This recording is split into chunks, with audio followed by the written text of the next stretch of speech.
ಸಹ ನೋ ಭುನಕ್ತು ಸಹ ವೀರ್ಯಂಕರವಾವಹೈ ತೇಜಸ್ವಿನಾವಧೀತಮಸ್ತು ಮಾ ವಿದ್ವಿಷಾವಹೈ. ಓಂ ಶಾಂತಿ ಶಾಂತಿ ಶಾಂತಿ. ಹರಿ ಓಂ.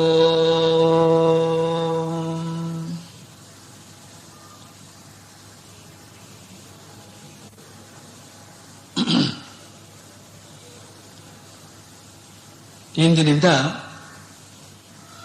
ಶ್ರೀ ವಿಷ್ಣು ಸಹಸ್ರನಾಮ ಈ ಕುರಿತಾದ ಉಪನ್ಯಾಸ ಮಾಲೆ. ವಿಷ್ಣು ಸಹಸ್ರನಾಮದ ಈ ಉಪನ್ಯಾಸ ಕಾರ್ಯಕ್ರಮವನ್ನು ಇದೇ ಆಶ್ರಮದಲ್ಲಿ ಕೆಲವಾರು ವರ್ಷಗಳ ಹಿಂದೆ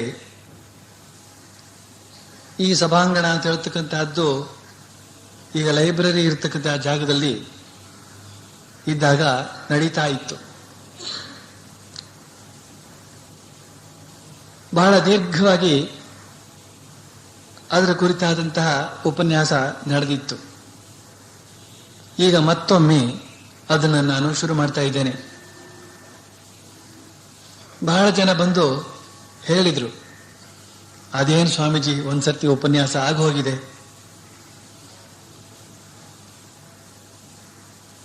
ಬೇರೆ ಯಾವುದಾದ್ರೂ ಹೊಸ ವಿಷಯ ತಗೊಳ್ಳಿ, ಮಂಕುತಿಮ್ಮನ ಕಗ್ಗ ತಗೊಳ್ಳಿ ಅಂತ ಕೂಡ ಹೇಳಿದವರುಂಟು. ನಾನು ಕೂಡ ಆಗಾಗ ಮಂಕುತಿಮ್ಮನ ಕಗ್ಗದಿಂದ ಹೇಳ್ತಾ ಇರ್ತೇನೆ. ಆದ್ರಿಂದ ನಾನು ಹೇಳಲಿ ಅಂತ ನಿರೀಕ್ಷೆ ಮಾಡಿದವರು ಇದೆ. ಆದರೆ ನಾನು ವಿಷ್ಣು ಸಹಸ್ರನಾಮವನ್ನು ತೆಗೆದುಕೊಳ್ಳೋದಕ್ಕೆ ಕಾರಣ ಏನು ಅಂತ ಹೇಳಿದ್ರೆ, ಮೊದಲನೇದಾಗಿ ನಾನು ಶ್ರೀರಾಮಕೃಷ್ಣ ಜೀವನವನ್ನ ಉಪನ್ಯಾಸವಾಗಿ ತೆಗೆದುಕೊಳ್ಳೋದಕ್ಕೆ ಇನ್ನೂ ದಿನಗಳಿವೆ. ಆ ಮಧ್ಯ ಬೇರೆ ಬೇರೆ ವಿಷಯವಾಗಿ ನಾನು ಮಾಡ್ತಾ ಬರ್ತಾ ಇದ್ದೇನೆ, ನಿಮಗೆ ಗೊತ್ತಿದೆ. ಈ ವಿಷ್ಣು ಸಹಸ್ರನಾಮ ಅಂತ ಹೇಳ್ತಕ್ಕಂತಹದ್ದು ಬಹಳ ಪ್ರಸಿದ್ಧವಾದಂತಹದ್ದು. ಅದನ್ನು ಹಿಂದೊಮ್ಮೆ ಮಾಡಿದ್ದೇನೋ ನಿಜ, ಆಗಿನ ಜನರೇ ಬೇರೆ. ಅಲ್ಲಿ ಒಂದು 300-400 ಜನ ಬರ್ತಾ ಇದ್ರು. ಆ ಜನರು ಕೂಡ ಎಲ್ಲೆಲ್ಲಿ ಹೋದ್ರೋ ಏನೋ, ಕೆಲವರು ಮಾತ್ರ ಉಳಿದಿರಬಹುದು. ಅವರು ಬಂದು ಹೇಳ್ತಾ ಇದ್ದಾರೆ ಹಳೇದು ಅಂತ. ಭಗವಂತನ ಹೆಸರೇ ಪುರಾಣ ಪುರುಷ ಅಂತ. ಪುರಾಣ ಅಂದ್ರೆ ಹಳೇದು ಅಂತ, ಭಗವಂತನೇ ಹಳೇದು, ಇನ್ನು ಹೊಸದಲ್ಲಿದೆ. ಆದ್ರೆ ಆ ಪುರಾಣ ಶಬ್ದದ ಒಂದು ವಿಶೇಷತೆಯನ್ನು ನಾವು ಗಮನಿಸಬೇಕು. ಪುರಾ ಅಪಿ ನವ ಇತಿ ಪುರಾಣ. ಅವನು ಎಷ್ಟೇ ಹಳಬನಾದ್ರೂ ಕೂಡ ಅಷ್ಟೇ ಹೊಸಬ. ಅವನು ಎಂದೆಂದಿಗೂ ಹೊಸಬ, ನವನೂತನ. ಇಂತಹ ಒಂದು ನವನೂತನತೆಯಿಂದ ಕೂಡಿರ್ತಕ್ಕಂತಹ ಪರಮಾತ್ಮನ ಗುಣಗಾನ ಹೇಗೆ ಅದು ಹಳೇದಾಗೋದಕ್ಕೆ ಸಾಧ್ಯ? ಅಲ್ಲದೇನೇನೆ ನಾನು ಯಾವ್ದು ಮಾಡ್ತಾ ಇದ್ದೇನೆ, ವಿಷ್ಣು ಸಹಸ್ರನಾಮ, ಅದನ್ನೇನು ಮಾಡ್ತಾ ಇದ್ದಾರೆ, ಪಾರಾಯಣ ಮಾಡ್ತಾ ಇದ್ದಾರೆ. ಪಾರಾಯಣ ಅಂದ್ರೆ ಪ್ರತಿದಿನ ಅದನ್ನ ಉಚ್ಚರಿಸತಕ್ಕಂಥದ್ದು. ಹಾಗಿರುವಾಗ ಈ ಉಪನ್ಯಾಸದ ರೂಪದಿಂದ ಕೂಡ ನಾವು ಅದನ್ನ ಪಾರಾಯಣ ಮಾಡಿದಂತೆಯೇ ಆಯಿತು. ಅರ್ಥವರಿತು ಅದನ್ನ ಪಾರಾಯಣ ಮಾಡ್ತಾ ಇದ್ದೇವೆ.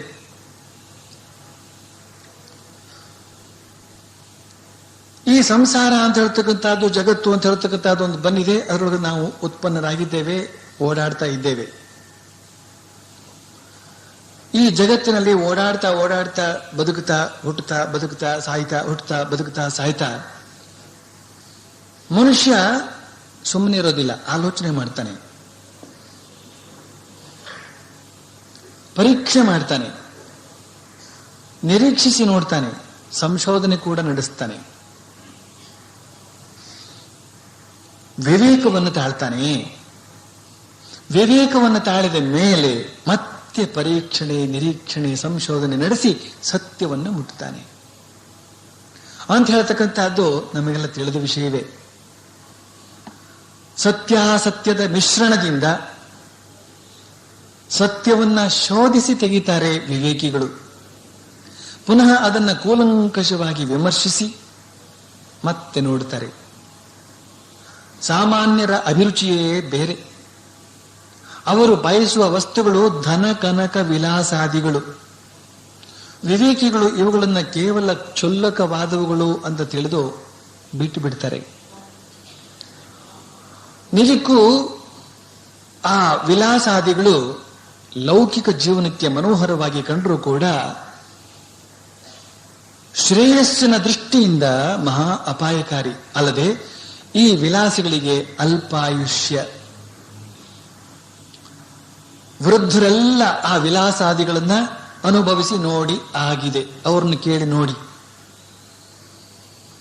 ಈ ವಿಲಾಸ ಅಂತ ಹೇಳ್ತಕ್ಕಂಥದ್ದು ಶಾಶ್ವತವಾಗಿ ಇರ್ತಕ್ಕಂಥದ್ದೇ ಹೇಗೆ ಅಂತ ಕೇಳಿ ನೋಡಿ. ಯಾರೂ ಕೂಡ ಒಪ್ಪೋದಿಲ್ಲ. ಆದ್ರೆ ವಿಲಾಸದ ಮೇಲಿನ ಆಸೆ ಹೋಗಿದೆ ಅಂತ ತಿಳಿಬೇಡಿ. ವೃದ್ಧಾಪ್ಯ ಆದ ಮಾತ್ರಕ್ಕೆ ಆ ವಿಲಾಸಗಳಿಗೆ ಅಲ್ಪಾಯುಷ್ಯ ಅಂತ ಹೇಳ್ತಕ್ಕಂಥದ್ದು ಪ್ರತಿಯೊಬ್ಬರ ಅನುಭವಕ್ಕೆ ಬಂದಂತ ಮಾತು. ಜೊತೆಗೆ ಸುಖ ದುಃಖ ಲಾಭ ನಷ್ಟ ಅಂತ ಹೇಳ್ತಕ್ಕಂಥ ಪೀಕಲಾಟ ಈ ವಿಲಾಸದೊಂದಿಗೆ ಇದ್ದೇ ಇರ್ತದೆ. ಪುನಃ ಮನುಷ್ಯ ಬಯಸುವ ವಸ್ತುಗಳಲ್ಲಿ ಧರ್ಮ ಮೋಕ್ಷಗಳು ಕೂಡ ಇವೆ. ಇವು ಶ್ರೇಯಸ್ಕರವಾದವುಗಳು. ಶಾಸ್ತ್ರ ಓದಿದಾಗಲೇ ಇದು ನಮಗೆ ತಿಳಿದು ಬರುತ್ತದೆ. ಧರ್ಮ ಮೋಕ್ಷ ಅಂತ ಹೇಳ್ತಕ್ಕಂಥದ್ದು ಎಷ್ಟು ಸುಖಕರವಾದವುಗಳು, ಶ್ರೇಯಸ್ಕರವಾದವುಗಳು ಅಂತ ಅನ್ನೋದು.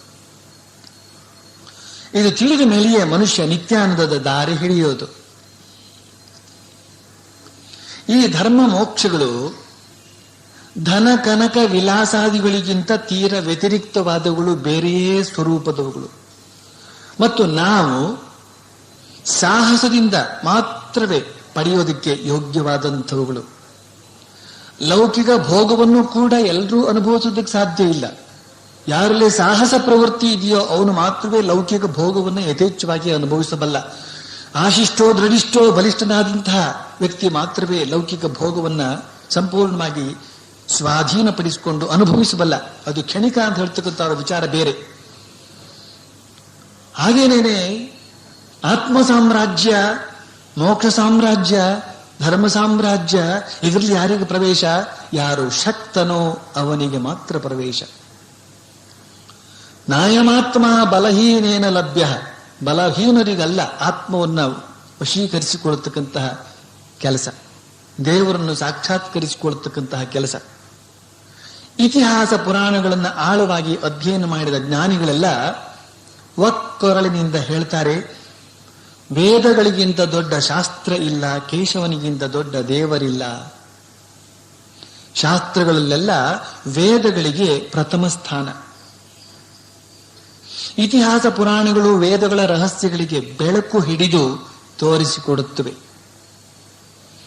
ಈ ಇತಿಹಾಸ ಪುರಾಣಗಳ ಆವಿರ್ಭಾವ ಅಂತ ಹೇಳ್ತಕ್ಕಂಥದ್ದು ಯಾತಕ್ಕಾಯ್ತು? ಇದು ಭಗವಂತನ ಒಂದು ವಿಶೇಷವಾದಂತಹ ಇಚ್ಛೆ. ವೇದಗಳು ಅರೆಜ್ಞಾನಿಗಳ ಮುಂದೆ ಗಡಗಡ ನಡುಗುತ್ತವಂತೆ. ಯಾತಕ್ಕೆ ಅಂತಂದ್ರೆ ಅರೆಜ್ಞಾನಿಗಳು, ಅಲ್ಪಜ್ಞಾನಿಗಳು ಪೂರ್ತಿ ಜ್ಞಾನವೇ ಇಲ್ಲದೆ ಹೋದ್ರೆ ಅವರಿಂದ ಅಪಾಯವಿಲ್ಲ, ಅವ್ರ ಪಾಡಿಗೆ ತಪ್ಪಿಗಿರ್ತಾರೆ. ಪೂರ್ಣ ಜ್ಞಾನಿಗಳು ಕೂಡ ವೇದಗಳನ್ನು ಸರಿಯಾದ ರೀತಿಯಲ್ಲಿ ಅರ್ಥಕೊಳ್ತಾರೆ. ಈ ಅರೆಜ್ಞಾನಿಗಳು ವಿಚಿತ್ರವಾದ ರೀತಿಯಲ್ಲಿ ವ್ಯಾಖ್ಯಾನ ಹೇಳಿಬಿಡ್ತಾರೆ, ಅಪಾರ್ಥ ಬರುವಂತೆ ವ್ಯಾಖ್ಯಾನ ಹೇಳಿಬಿಡ್ತಾರೆ. ಆ ವೇದಗಳೆಲ್ಲ ಈ ಅರೆಜ್ಞಾನಿಗಳ ಮುಂದೆ ಹೆದರಿ ನಡುಗ್ತಾ ಇರುತ್ತವೆ. ಎಲ್ಲಿ ನನ್ನನ್ನು ಇವ ತಗೊಂಡು ಹೋಗಿ ಬೀದಿನಲ್ಲಿ ಅಪಾರ್ಥ ಮಾಡಿಬಿಡ್ತಾನೋ, ಮಾನ ತೆಗೆದು ಬಿಡ್ತಾನೋ ಅಂತ ಹೆದರ್ಕೊಂಡು ಬಿಟ್ಟಿರುತ್ತವಂತೆ. ಆದ್ರಿಂದಲೇ ಭಗವಂತ ಏನ್ ಮಾಡಿದ್ದಾನೆ? ಇತಿಹಾಸ ಪುರಾಣಗಳನ್ನು ನಿರ್ಮಾಣ ಕೂಡ ಮಾಡಿದ್ದಾನೆ. ಆದ್ರೆ ಈ ಇತಿಹಾಸ ಪುರಾಣಗಳನ್ನು ನಾವು ಕಥೆಯ ರೂಪದಲ್ಲಿ ಓದ್ಕೊಂಡು ಹೋದ್ರೂ ಕೂಡ ವೇದದ ತತ್ವಗಳೇ ನಮಗದರಲ್ಲಿ ಸಿಗುತ್ತವೆ. ಹಾಗೇನೆ ಪುರಾಣಗಳಂತೆಯೇ ರಾಮಾಯಣ ಮಹಾಭಾರತ ಕೂಡ ಪರಮ ತತ್ವ ಸಾಕ್ಷಾತ್ಕಾರಕ್ಕೆ ಬಹು ಸಹಾಯಕಾರಿ. ಮಹಾಭಾರತದ ಒಂದು ಅಂಗವಾದಂತಹ ಸಹಸ್ರನಾಮ ಇದೆ. ಅದು ಆಧ್ಯಾತ್ಮ ಸಾಧನೆಯ ಪ್ರಗತಿಗೆ ಕಾರಣವಾದಂತಹ ಒಂದು ಅಮೂಲ್ಯ ನಿಧಿ. ಮಹಾಭಾರತದ ಸಾರ ಸರ್ವಸ್ವವೇ ವಿಷ್ಣು ಸಹಸ್ರನಾಮ ಅಂತ ಹೇಳಿದ್ರೆ ಅತಿಶಯೋಕ್ತಿಯಲ್ಲ. ವ್ಯಾಸ ಮಹರ್ಷಿಗಳಿಂದ ರಚಿತವಾದ ಈ ಮಹಾಭಾರತವನ್ನ ಅನೇಕ ಋಷಿಗಳು ಗಾನ ಮಾಡಿದ್ದಾರೆ. ಭೀಷ್ಮ ಇದನ್ನ ಅತ್ಯುತ್ತಮ ತತ್ವಶಾಸ್ತ್ರ ಅಂತ ಪರಿಗಣಿಸಿದ್ದಾನೆ. ವ್ಯಾವಹಾರಿಕ ಮತ್ತು ಪಾರಮಾರ್ಥಿಕ ಜೀವನದ ಮೌಲ್ಯಗಳನ್ನ ನಿರ್ಧರಿಸುವಂತ ಈ ಮಹಾಭಾರತಕ್ಕೆ ಪ್ರಧಾನವಾದ ಸ್ಥಾನ ಸಲ್ಲಬೇಕು ಅಂತ ಹೇಳ್ತಾರೆ ಪ್ರಾಜ್ಞರು.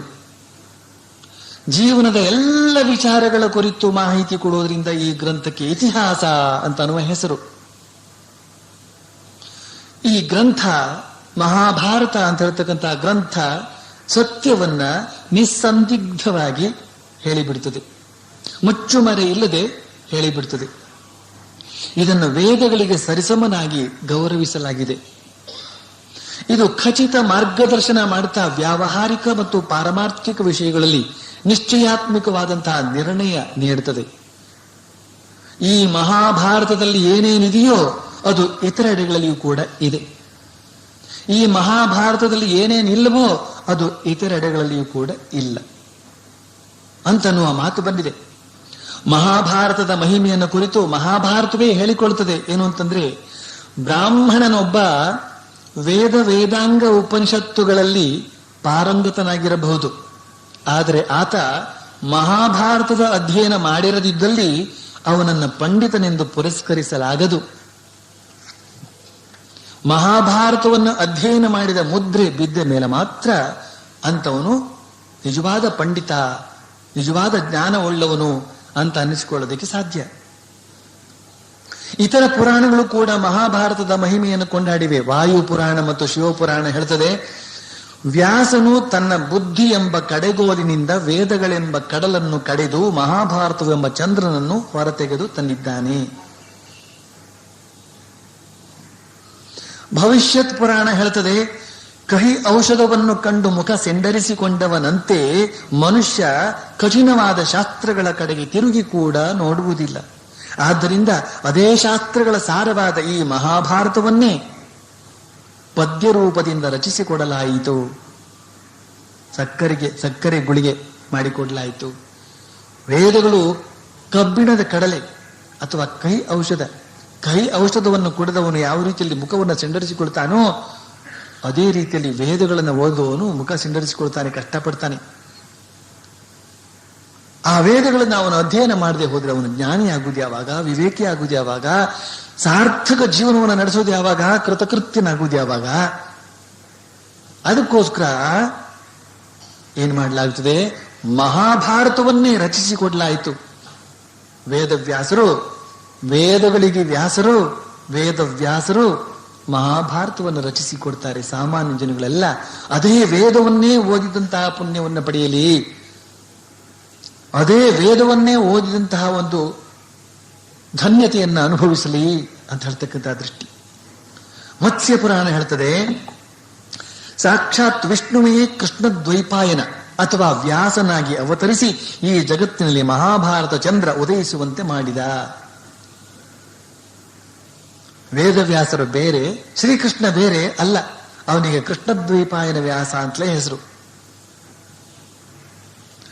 ಸ್ವಯಂ ಭಗವಂತನೇ ವ್ಯಾಸರೂಪದಿಂದ ಅವತರಿಸಿದ್ದು ಅಂತ ಹೇಳ್ತಕ್ಕಂಥದ್ದನ್ನ ಎಲ್ಲರೂ ಒಪ್ಕೊಂಡಿದ್ದಾರೆ. ಭಗವಂತನ ಶ್ವಾಸೋಚ್ಛ್ವಾಸಕ್ಕೆ ಸಮಾನವಾದಂತಹ 4 ವೇದಗಳನ್ನ ವಿಂಗಡಿಸಿ ಎಲ್ಲರೂ ಕೂಡ ಅರ್ಥ ಮಾಡಿಕೊಳ್ಳುವಂತೆ ಮಾಡಬೇಕಾದ್ರೆ ಅದನ್ನು ಸ್ವಯಂ ಭಗವಂತನಲ್ಲದೆ ಇನ್ನು ಯಾರಿಂದ ಮಾಡೋಕೆ ಸಾಧ್ಯ? ವೇದವ್ಯಾಸರನ್ನ ಮಹರ್ಷಿ ಅಂತ ಕರೆದರೂ ಕೂಡ, ಶ್ರೀಕೃಷ್ಣನನ್ನ ಭಗವಂತ ಅಂತ ಕರೆದರೂ ಕೂಡ ಆ ಭಗವಂತ ಬೇರಲ್ಲ, ಈ ಮಹರ್ಷಿ ಬೇರೆ ಅಲ್ಲ ಅಂತನ್ನುವ ಮಾತನ್ನ ಇಲ್ಲಿ ವಿಷ್ಣು ಪುರಾಣ ಹೇಳ್ತದೆ. ಹಾಗೆ ಆ ಕೃಷ್ಣನೇ ಕೃಷ್ಣ ದ್ವೈಪಾಯನ ವ್ಯಾಸನಾಗಿ, ವೇದ ವ್ಯಾಸನಾಗಿ ಮಹಾಭಾರತವೆಂಬ ಚಂದ್ರೋದಯಕ್ಕೆ ಕಾರಣನಾಗಿದ್ದಾನೆ. ವಿಷ್ಣು ಪುರಾಣ ಹೇಳ್ತದೆ, ಓ ಮೈತ್ರೇಯ, ಕೃಷ್ಣ ದ್ವೈಪಾಯನ ವ್ಯಾಸನು ಸಾಕ್ಷಾತ್ ನಾರಾಯಣನಲ್ಲದೆ ಇನ್ನಾರೂ ಅಲ್ಲ, ತಿಳಿದಿರು. ಮಹಾಭಾರತದಂತಹ ಗ್ರಂಥದ ಕರ್ತೃ ಇನ್ನಾರಾಗಲು ಸಾಧ್ಯ? ನೋಡಿದ್ರ, ಅದೇ ಮಾತನ್ನ ವಿಷ್ಣು ಪುರಾಣ ಅದಾಗಲೇ ಹೇಳಿ ಆಗಿದೆ. ಮಾರ್ಕಾಂಡೇಯ ಪುರಾಣ ಹೇಳ್ತದೆ, ವೇದ ಶಿಖರಗಳಿಂದ ವ್ಯಾಸವಾಕ್ಯಗಳೆಂಬ ಜಲಪಾತವು ಅಧರ್ಮವೆಂಬ ವೃಕ್ಷಗಳನ್ನು ಬೇರು ಸಹಿತ ಕಿತ್ತೆಸೆದು ಲೋಪದೋಷಗಳನ್ನು ತೊಳೆದು ಈ ಲೋಕವನ್ನು ಪಾವನಗೊಳಿಸಿತು. ಅಧರ್ಮವೆಂಬ ವೃಕ್ಷಗಳು ಎಲ್ಲೆಲ್ಲೂ ಹುಟ್ಟುಕೊಂಡಿವೆಯಂತೆ. ವೃಕ್ಷಗಳು ಹುಟ್ಟುಕೊಂಡ್ರೆ ಅವು ಸುಮ್ಮನೆ ಇರುತ್ತವೇನು? ಬೀಜಗಳನ್ನು ಬಿಡುತ್ತವೆ. ಬೀಜಗಳು ಒಂದು ಮರ ಅಂತ ಹೇಳ್ತಕ್ಕಂಥ ಅದು ಸಾವಿರಾರು ಬೀಜಗಳಿಗೆ ಕಾರಣವಾಗುತ್ತದೆ. ಸಾವಿರಾರು ಬೀಜಗಳು ಸಾವಿರಾರು ಮರಗಳಿಗೆ ಕಾರಣವಾಗುತ್ತದೆ. ಆ ಸಾವಿರಾರು ಮರಗಳು ಲಕ್ಷೋಪಲಕ್ಷ ಬೀಜಗಳಿಗೆ ಕಾರಣವಾಗುತ್ತದೆ. ಲಕ್ಷೋಪಲಕ್ಷ ಬೀಜಗಳು ಕೋಟಿ ಅದು ವೃಕ್ಷಗಳಿಗೆ ಕಾರಣವಾಗಿ ಬಿಡುತ್ತದೆ.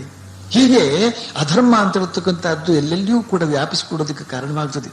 ಆ ಅಧರ್ಮ ಅಂತ ಹೇಳ್ತಕ್ಕಂಥದ್ದು ವೃಕ್ಷವನ್ನ ಬೇರು ಸಹಿತ ಕೇಳಿಸಬೇಕಾಗಿದೆ. ಅದಕ್ಕೆ ಏನು ಮಾಡಬೇಕು? ಸಾಮಾನ್ಯವಾದ ನದಿ ಪ್ರವಾಹ ಸಾಕಾಗೋದಿಲ್ಲ. ನದಿ ಪ್ರವಾಹದಿಂದ ಆ ಧರ್ಮ ಆ ವೃಕ್ಷಗಳೇ ನೀರನ್ನು ಹೀರಿ ಬೆಳೆದುಕೊಂಡು ಬದುಕಬಹುದು.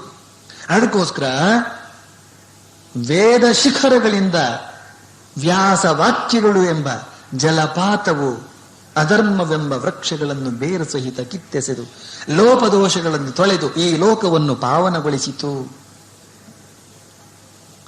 ವೇದವ್ಯಾಸರ ಆ ಮಹಾಭಾರತದಲ್ಲಿ ಬರ್ತಕ್ಕಂಥ ವಾಕ್ಯಗಳೆಲ್ಲ ಎಂಥ ವಾಕ್ಯಗಳು ಅಂತಂದ್ರೆ ಜಲಪಾತದೋಪಾದಿಯ ವಾಕ್ಯಗಳು. ಜಲಪಾತ ರಭಸದಿಂದ ಮೇಲಿಂದ ಕೆಳಕ್ಕೆ ಹರಿಯುವಾಗ ಯಾವುದೋ ಅದರ ಲಕ್ಷ್ಯಕ್ಕೆ ಇಲ್ಲ. ಎಂತೆಂಥ ಅಪರಾಧಗಳನ್ನು, ಎಂತೆಂಥ ಪಾಪಗಳನ್ನು, ಎಂತೆಂಥ ಅಧರ್ಮವನ್ನೇ ಬೇರು ಸಹಿತ ಅದು ಉಚ್ಚಾಟನೆ ಮಾಡಿಬಿಡ್ತದೆ ಅಂತ. ಆದ್ರಿಂದ ಮಹಾಭಾರತವನ್ನು ಅಧ್ಯಯನ ಮಾಡಬೇಕು ಅಂತ ತಾತ್ಪರ್ಯ. ಮಹಾಭಾರತದ ಆನುಶಾಸನಿಕ ಪರ್ವದಲ್ಲಿ ದಾನ ಮತ್ತು ಧರ್ಮಗಳ ಕುರಿತು ಆಳವಾಗಿ ಚರ್ಚಿಸ್ತಾ ಅದರ ಸಾರವೋ ಎಂಬಂತೆ ಸಹಸ್ರನಾಮ ಅಧ್ಯಾಯ ಅಂತ ಹೇಳ್ತಕ್ಕಂಥದ್ದು ಆವಿರ್ಭಾವವಾಗುತ್ತದೆ. ಸಹಸ್ರನಾಮ ಅಧ್ಯಾಯ ಆವಿರ್ಭಾವ ಆಯಿತು. ಆದ್ರಿಂದಲೇ ಈ ಸಹಸ್ರನಾಮ ಅಂತ ಹೇಳ್ತಕ್ಕಂಥ ಅಧ್ಯಾಯ ಅತ್ಯಂತ ಪೂಜ್ಯತೆಯನ್ನ ಪಡೆದಿದೆ. ಇದರಲ್ಲಿ ಇಹಪರಗಳ ಕುರಿತ ಶ್ರೇಷ್ಠ ತತ್ವಗಳು ತುಂಬಿವೆ. ವೇದವ್ಯಾಸರೇ ಈ ಸಹಸ್ರನಾಮದ ರಚಯಿತರು. ಅವರ ಅದ್ಭುತ ಮಹಿಮೆ, ಅತ್ಯುನ್ನತ ಆಧ್ಯಾತ್ಮಿಕ ಅನುಭೂತಿ ಇದನ್ನು ಗುರುತಿಸಿ ಋಷಿಗಳು ಅವರನ್ನ ಬಹುವಾಗಿ ಕೊಂಡಾಡ್ತಾರೆ. ಪುರಾಣಗಳಲ್ಲಿ ವೇದವ್ಯಾಸರ ಹೆಸರು ಪ್ರಸಿದ್ಧವಾಗಿದೆ. ವಸಿಷ್ಠ ಮತ್ತು ಪುಲಸ್ತ್ಯರ ಅಪಾರ ಕೃಪೆಯಿಂದ ಇವರು ಬ್ರಹ್ಮಜ್ಞಾನ ಪಡೆದವರು. ಇವರು ವಸಿಷ್ಠನ ವಂಶಜರು. ಇವರು ಬರೆದ ಮಹಾಭಾರತ ಅಂತ ಹೇಳ್ತಕ್ಕಂಥದ್ದು ಪಂಚಮ ವೇದ ಅಂತ ಅನಿಸಿಕೊಂಡಿದೆ. ವೇದಗಳ ಮತ್ತು ಅವುಗಳಲ್ಲಿ ಪ್ರತಿಷ್ಠಿತವಾದಂತಹ ಸತ್ಯ ಮತ್ತು ಸಾಕ್ಷಾತ್ಕಾರದ ಕುರಿತ ಸಂಶಯ ಹಾಗೂ ಅಪಾರ್ಥಗಳನ್ನು ನಿವಾರಿಸುವ ಸಾಮರ್ಥ್ಯವುಳ್ಳದ್ದು ಈ ಮಹಾಭಾರತ. ಕಲಿಯ ಪ್ರಭಾವಕ್ಕೆ ಒಳಗಾಗಿ ವೇದಜ್ಞಾನದಿಂದ ವಂಚಿತರಾದವರ ಹಿತಕ್ಕಾಗಿ ವೇದಗಳನ್ನು ವಿಂಗಡಿಸಿಕೊಟ್ಟವರೇ ವೇದವ್ಯಾಸರು. ಇವರು ವೇದಗಳನ್ನು ದುರುಪಯೋಗಪಡಿಸಿಕೊಳ್ಳುವ ಅಥವಾ ಅಪಾರ್ಥ ಮಾಡಿಕೊಳ್ಳುವ ಸಂಭವವನ್ನು ತಡೆ ಹಿಡಿಯುವುದಕ್ಕೋಸ್ಕರವೇ ಪುರಾಣಗಳನ್ನು ರಚಿಸಿದರು, ಇತಿಹಾಸವನ್ನು ರಚಿಸಿದರು. ಇವರು ಸಹಸ್ರನಾಮವನ್ನು ಕೂಡ ಶ್ಲೋಕ ರೂಪದಲ್ಲಿ ರಚಿಸಿದ್ರಿಂದ ಭಗವಂತನ ದಿವ್ಯ ಗುಣಗಳನ್ನು ಗಾನ ಮಾಡೋದಕ್ಕೆ ಅವಕಾಶವಾಯಿತು. ಯುಗ ಯುಗದಲ್ಲೂ ಋಷಿಗಳು ಇದನ್ನು ಗಾನ ಮಾಡಿ ಆನಂದಿಸಿದ್ದಾರೆ. ಭೀಷ್ಮ ಮಹಾತ್ಮ. ರಾಜಧರ್ಮದ ಕುರಿತು ಮಾತನಾಡ್ತಾ ವ್ಯಾಸರು ಧರ್ಮರಾಜನಿಗೆ ಹೇಳ್ತಾರೆ ಒಮ್ಮೆ, ಓ ಪರಾಕ್ರಮಿಯಾದ ರಾಜನೇ, ನೀನು ರಾಜಧರ್ಮವನ್ನು ಆಮೂಲಾಗ್ರವಾಗಿ ತಿಳಿದುಕೊಳ್ಳುವುದಕ್ಕೆ ಅಪೇಕ್ಷೆ ಪಡುವುದಾದ್ರೆ ಕುರುಕುಲ ಪಿತಾಮಹನಾದ ಭೀಷ್ಮನ ಬಳಿಗೂ ಹೋಗು. ಧರ್ಮ ರಹಸ್ಯವನ್ನ ಭೇದಿಸಲು ಅವನೊಬ್ಬನೇ ಸಮರ್ಥ. ಅವನು ಗಂಗೆಯ ಪುತ್ರ. ಅವನು ರಾಜನೀತಿಯ ಎಲ್ಲ ಅಂಶಗಳಲ್ಲೂ ನುರಿತ ಪ್ರತಿಭಾವಂತ.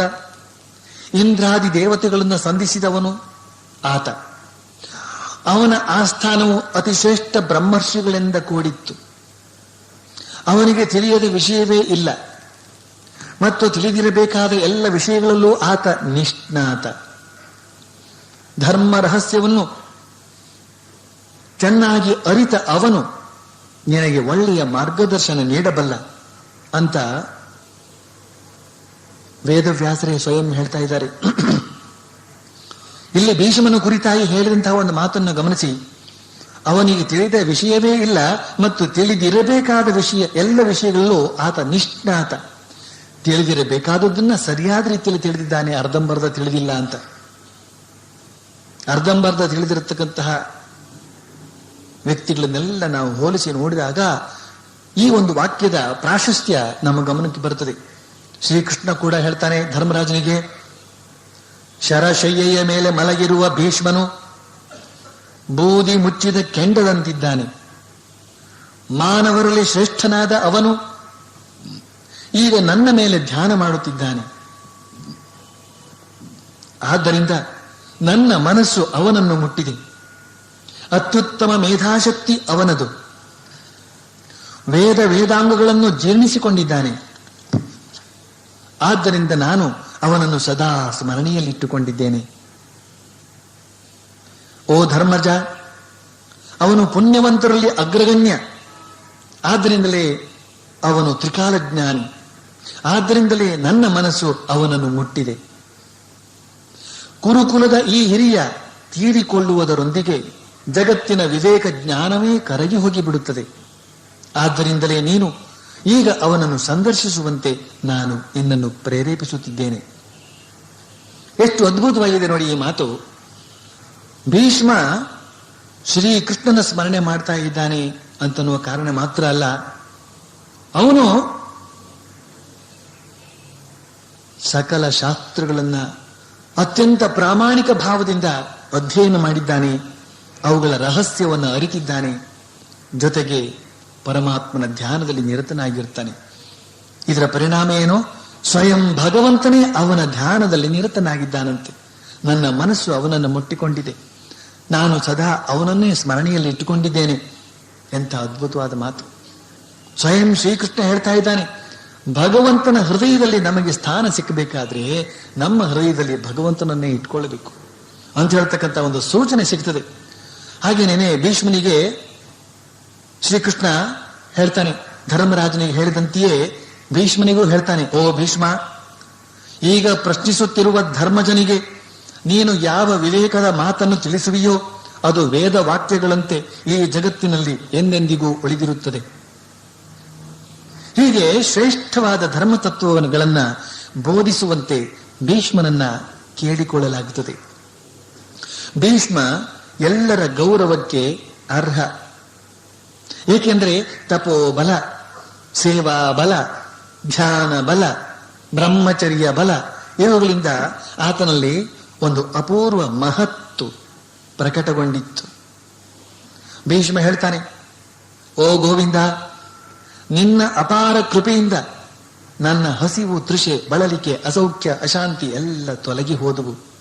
ಓ ಅಚ್ಯುತ, ಭೂತಕಾಲ, ವರ್ತಮಾನ ಕಾಲ, ಭವಿಷ್ಯತ್ ಕಾಲದ ಎಲ್ಲ ವಿಚಾರಗಳನ್ನು ನನ್ನ ಅಂಗೈ ಮೇಲೆಯೇ ಇರುವಂತೆ ನಾನು ಕಾಣುತ್ತಿದ್ದೇನೆ. ಇವೆಲ್ಲಕ್ಕಿಂತಲೂ ಅತ್ಯುನ್ನತವಾದ ಸತ್ಯ ತತ್ವವನ್ನು ಕಾಣುತ್ತಿದ್ದೇನೆ. ಓ ಅಚ್ಯುತ, ನಿನ್ನ ಅನುಗ್ರಹದಿಂದಲೇ ನಾನು ವೇದಾಂಗಗಳಲ್ಲಿ ಪ್ರಣೀತವಾದವುಗಳನ್ನು ಅರಿತು ಅನುಭವಿಸಿದ್ದೇನೆ. ಓ ಜನಾರ್ದನ, ನಿನ್ನ ಮೇಲೆ ನಿತ್ಯ ನಿರಂತರ ಧ್ಯಾನ ಮಾಡಿ ನಿನ್ನ ಪರಮ ಕೃಪೆಯಿಂದ ನಾನು ನವನೂತನ ಎಂಬ ಭಾವನೆ ಸ್ಥಿರವಾಗಿದೆ. ನಿನ್ನ ಕೃಪೆಯ ಫಲವಾಗಿಯೇ ನಾನು ಎಲ್ಲ ಧರ್ಮಗಳ ಕುರಿತು ಮಾತನಾಡುವ ಸಾಮರ್ಥ್ಯ ಪಡೆದಿದ್ದೇನೆ.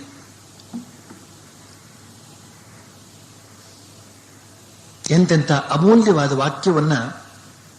ವಾಕ್ಯಗಳನ್ನ ಭೀಷ್ಮರು ಇಲ್ಲಿ ಹೇಳಿದ್ದಾರೆ ಅನ್ನೋದನ್ನ ನಾವು ಮನನ ಮಾಡಿದ್ರೆ ಮಾತ್ರ ಗೊತ್ತಾಗುತ್ತದೆ.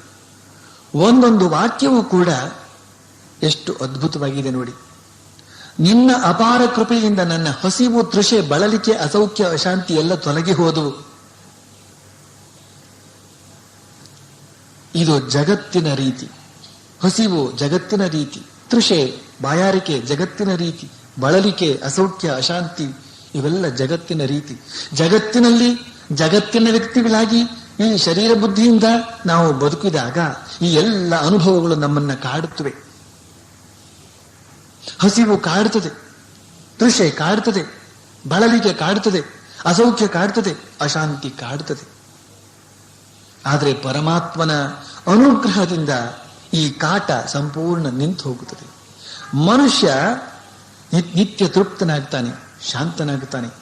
ಇವತ್ತು ತಾನೇ ಗೋವಾದಿಂದ ಒಬ್ಬ ಆಕೆ ಬಂದಿದ್ದಾರೆ. ಬೆಳಿಗ್ಗೆ ಅವ್ರನ್ನ ಚಿದಾನಂದರು ನೋಡಿದ್ರು ಅಷ್ಟೇನೆ. ನಾನು ನೋಡೋಕ್ಕಾಗಲಿಲ್ಲ. ನನ್ನನ್ನು ನೋಡೋದಕ್ಕೆ ಪ್ರಯತ್ನ ಪಟ್ಟರು. ಆದರೆ ನಾನು ಎಲ್ಲೋ ಒಂದು ಕಡೆ ಅವಿತ್ಕೊಂಡಿದ್ದೆ.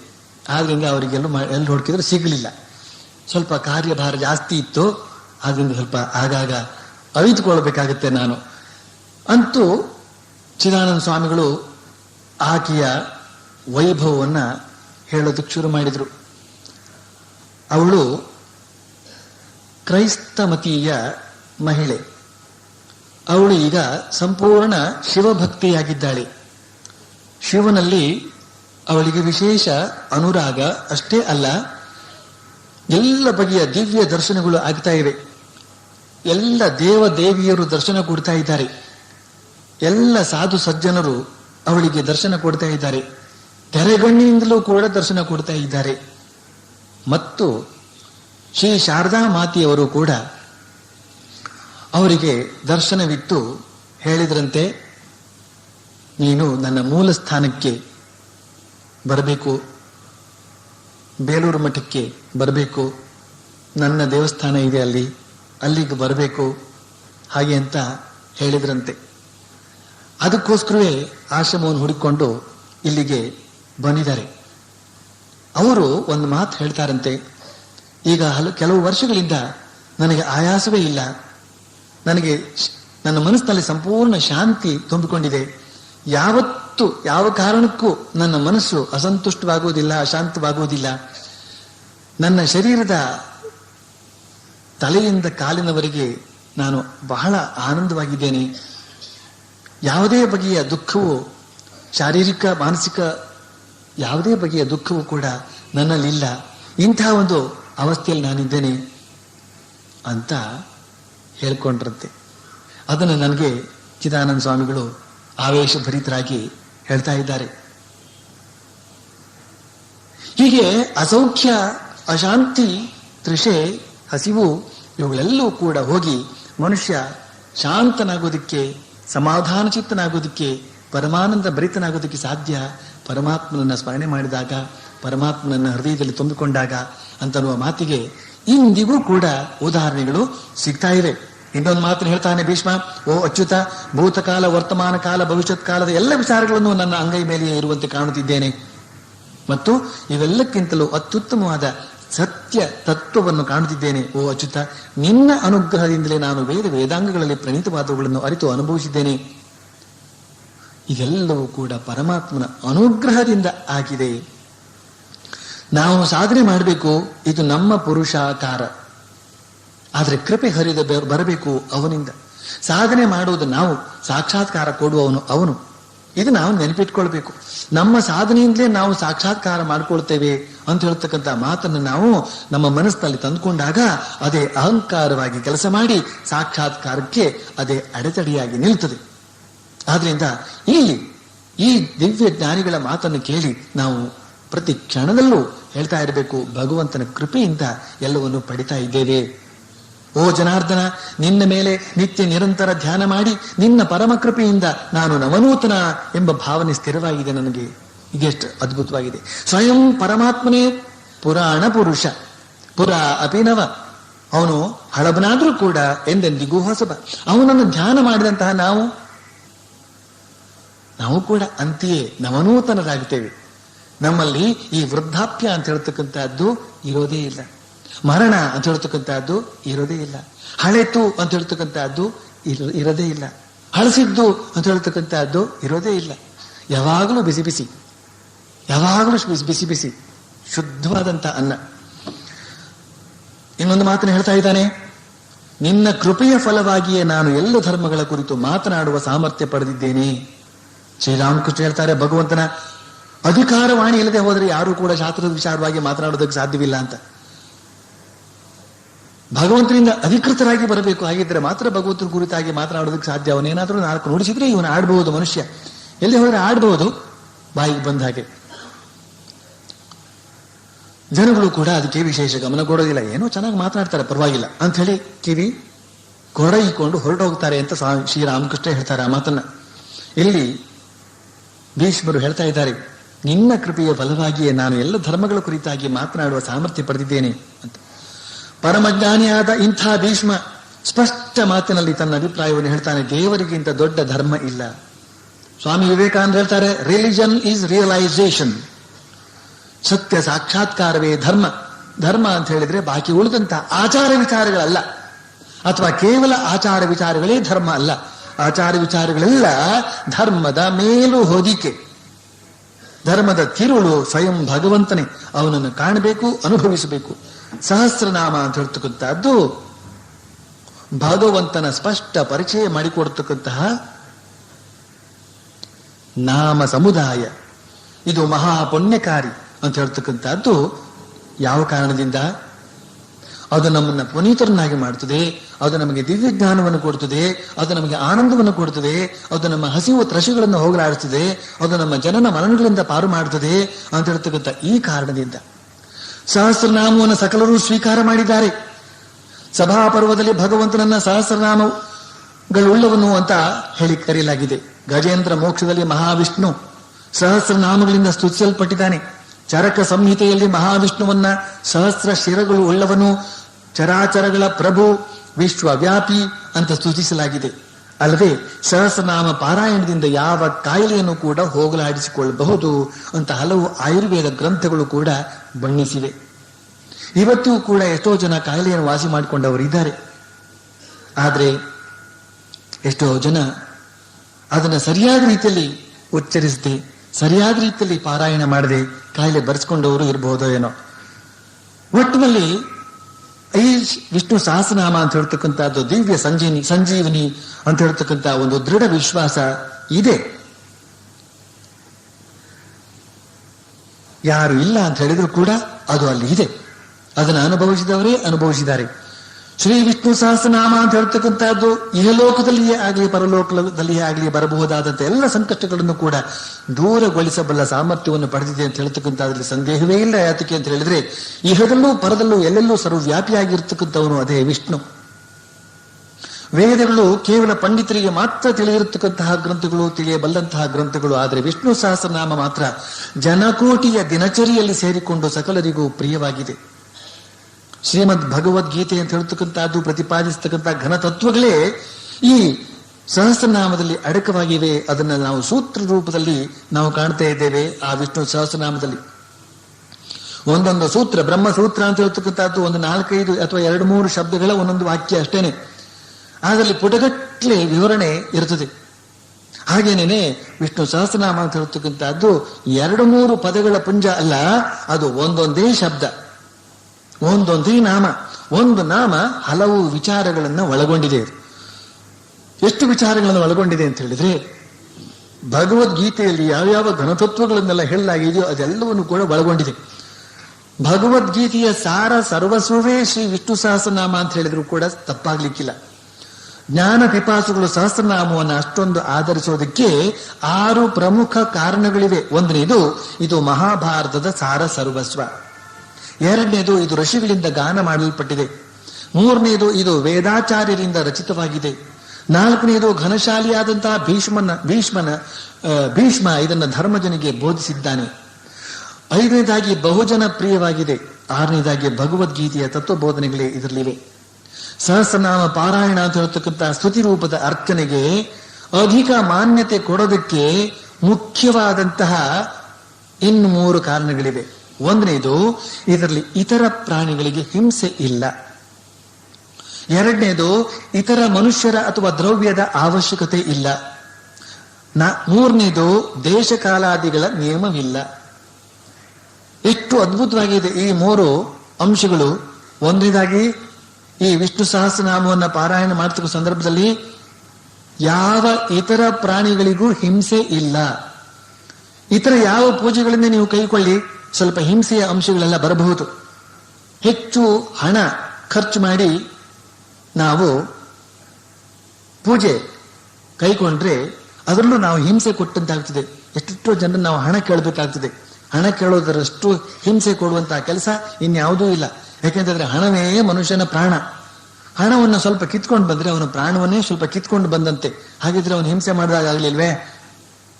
ಆದ್ರಿಂದ ಆಮೇಲೆ ಇನ್ನು ಆಡಿನ ಬಲಿ, ಆಮೇಲೆ ಇನ್ನೇನ್ ಬಲಿ, ಬಗೆ ಬಗೆಯ ಬಲಿಗಳನ್ನೆಲ್ಲ ಕೊಟ್ಟು ಪೂಜೆ ಮಾಡ್ತಕ್ಕಂಥ ಕ್ರಮ ಕೂಡ ಇದೆ. ಅದೆಲ್ಲ ಹಿಂಸೆಗೆ ಕಾರಣ. ಆದ್ರಿಂದ ಇಲ್ಲಿನ ವಿಶೇಷ ಏನು ಅಂತ ಹೇಳಿದ್ರೆ, ಹಿಂಸೆಗೆ, ಯಾವ ಪ್ರಾಣಿ ಹಿಂಸೆಗೂ ಕೂಡ ಅವಕಾಶ ಇಲ್ಲ. ಎರಡನೇದಾಗಿ, ಇತರ ಮನುಷ್ಯರ ಅಥವಾ ದ್ರವ್ಯದ ಅವಶ್ಯಕತೆ ಇಲ್ಲ. ಹಲವಾರು ವಸ್ತುಗಳು ಬೇಕು, ಅದು ಬೇಕು, ಇದು ಬೇಕು ಅಂತ ಹೇಳ್ತಕ್ಕಂಥ ತಾಪತ್ರಯ ಇಲ್ಲ. ಅಥವಾ ಇನ್ನೊಬ್ಬರ ಸಹಕಾರ ಬೇಕು, ಅವರ ಸಹಕಾರ ಇವರು ಬೇಕು ಹೂ ಕಿತ್ಕೊಂಡು ಬರೋದಕ್ಕೆ ಅಥವಾ ಗಂಧ ತೆಗೆಯೋದಕ್ಕೆ ಇನ್ನೊಬ್ಬ ಬೇಕು ಅಂತ ಹೇಳ್ತಕ್ಕಂಥ ಇತರ ಮನುಷ್ಯರ ಒಂದು ಆಶ್ರಯ ಅವಶ್ಯಕತೆ ಇಲ್ಲ. ಮೂರನೇದಾಗಿ ದೇಶ ಕಾಲಗಳ ನಿಯಮವಿಲ್ಲ. ದೇಶ ಅಂತ ಹೇಳಿದ್ರೆ ಈ ದೇಶದಲ್ಲಿ ವಿಷ್ಣು ಸಹಸ್ರನಾಮ ಮಾಡಿದ್ರೆ ಸರಿಯೇ, ಆ ದೇಶದಲ್ಲಿ ವಿಷ್ಣು ಸಹಸ್ರನಾಮ ಮಾಡಿದ್ರೆ ಸರಿಯೇ ಅಂತ ನಾವು ಪ್ರಶ್ನೆಯೇ ಹೇಳೋದಿಲ್ಲ. ಅಮೆರಿಕದಲ್ಲೂ ಕೂಡ ಮಾಡಬಹುದು, ಭಾರತದಲ್ಲೂ ಕೂಡ ಮಾಡಬಹುದು, ಆಫ್ರಿಕಾದಲ್ಲೂ ಕೂಡ ಮಾಡಬಹುದು, ಉತ್ತರ ಧ್ರುವದಲ್ಲೂ ಕೂಡ ಮಾಡಬಹುದು, ದಕ್ಷಿಣ ಧ್ರುವದಲ್ಲೂ ಕೂಡ ಮಾಡಬಹುದು ಅಂತ ಹೇಳಿದಾಗ ಎಲ್ಲಾದ್ರೂ ಮಾಡಿದ್ರೆ ಆಯ್ತು ಅಂತ ಎಲ್ಲರೂ ಮಾಡೇ ಇರಲ್ಲ. ಆ ವಿಚಾರ ಪ್ರತ್ಯೇಕ. ಆ ಎಲ್ಲಿ ಕೂತ್ಕೊಂಡು ಬೇಕಾದ್ರೂ ಮಾಡಬಹುದು. ಆಮೇಲೆ ಇನ್ನೊಂದು ವಿಚಾರ ಇದೆ, ಅದೇನು ದೇವಸ್ಥಾನದಲ್ಲೇ ಕೂತ್ಕೊಂಡು ಮಾಡ್ಬೇಕೆ, ಮನೇಲಿ ಕೂತ್ಕೊಂಡು ಮಾಡಿದ್ರು ಪರವಾಗಿಲ್ವೇ, ಹಾಸಿಗೆ ಮೇಲೆ ಕೂತ್ಕೊಂಡು ಮಾಡ್ಬೇಕೆ, ದೇವ್ರ ಕೋಣೆಲೇ ಮಾಡ್ಬೇಕೆ ಅಂತ ಹೇಳ್ತಕ್ಕಂಥ ಪ್ರಶ್ನೆಗಳೆಲ್ಲ ಹೇಳ್ಬಹುದು. ಈ ಪ್ರಶ್ನೆ ಯಾವುದು ಹೇಳ್ಬೇಕಾಗಿಲ್ಲ. ಆ ದೇಶದ ಆ ಸ್ಥಳದಲ್ಲೇ ಮಾಡ್ಬೇಕು, ಈ ಸ್ಥಳದಲ್ಲೇ ಮಾಡ್ಬೇಕು ಅಂತ ಹೇಳ್ತಕ್ಕಂಥ ನಿಯಮ ಏನು ಇಲ್ಲ. ಎಲ್ಲಿ ಬೇಕಾದ್ರೂ ಮಾಡಬಹುದು. ಯಾತಕ್ಕೆ? ದೇವರು ನಮಗೆ ಎಲ್ಲಂದ್ರಲ್ಲಿ ಬೇಕಾಗಿದೆ. ಹಾಸಿಗೆ ಮೇಲೆ ದೇವರು ಬೇಡವೆ, ಕಾಯಿಲೆ ಬಿದ್ದಾಗ ಆಗ ಅಲ್ಲೇ ಆ ಪಾರಾಯಣವನ್ನು ಮಾಡ್ಕೊಳ್ಬಹುದು. ದೇವರೇ ಬೇಕು ಅಂತ ಹೇಳಿ ತಿಳಿದು ಮಾಡುವಾಗ ಈ ನಿಯಮಗಳು ಯಾವುದು ಬೇಕಾಗಿಲ್ಲ. ಆದ್ರೆ ಇಂಥ ಒಂದು ಫಲ ಬೇಕಾಗಿದೆ ಅಂತ ಹೇಳ್ತಕ್ಕಂಥ ಒಂದು ಫಲ ಉದ್ದೇಶವಾಗಿ ಮಾಡಿದಾಗ ಮಾತ್ರ ಏನೇನು ನಿಯಮಾವಳಿಗಳೆಲ್ಲ ಇದೆಯೋ, ಯಾವ್ಯಾವ ಫಲ ಅಂತ ಹೇಳ್ತಕ್ಕಂಥದ್ದು ಫಲಕಾರಿಯಾಗಬೇಕಾಗಿದೆಯೋ ಅದಕ್ಕೆ ಅನುಗುಣವಾದಂತ ನಿಯಮಗಳೆಲ್ಲ ಇವೆ. ಹೀಗೆ ಮಾಡಿದ್ರೆ ಈ ರೀತಿಯಿಂದ ಈ ನಿಯಮಗಳನ್ನೆಲ್ಲ ಅನುಸರಿಸಿ ವಿಷ್ಣು ಸಹಸ್ರನಾಮ ಪಾರಾಯಣ ಮಾಡಿದ್ರೆ ಇಂತಿಂತಹ ಫಲ ಬರ್ತದೆ ಅಂತ ಹೇಳ್ತಕ್ಕಂಥ ನಿಯಮಗಳೆಲ್ಲ ಇವೆಯಲ್ಲ, ಆ ನಿಯಮಗಳನ್ನ ಅಲ್ಲಿ ಪರಿಪಾಲಿಸ್ಕೊಂಡು ಬರ್ಬೇಕಾಗ್ತದೆ. ಆದ್ರೆ ಹೃದಯ ಶುದ್ಧಿಗೋಸ್ಕರ, ಭಗವತ್ ಪ್ರೀತಿಗೋಸ್ಕರ ನಾವು ಮಾಡ್ಕೊಂಡು ಬರ್ತು ಅಂತ ಹೇಳಿದ್ರೆ ಈ ಯಾವ ನಿಯಮವೂ ಕೂಡ ಇರೋದಿಲ್ಲ.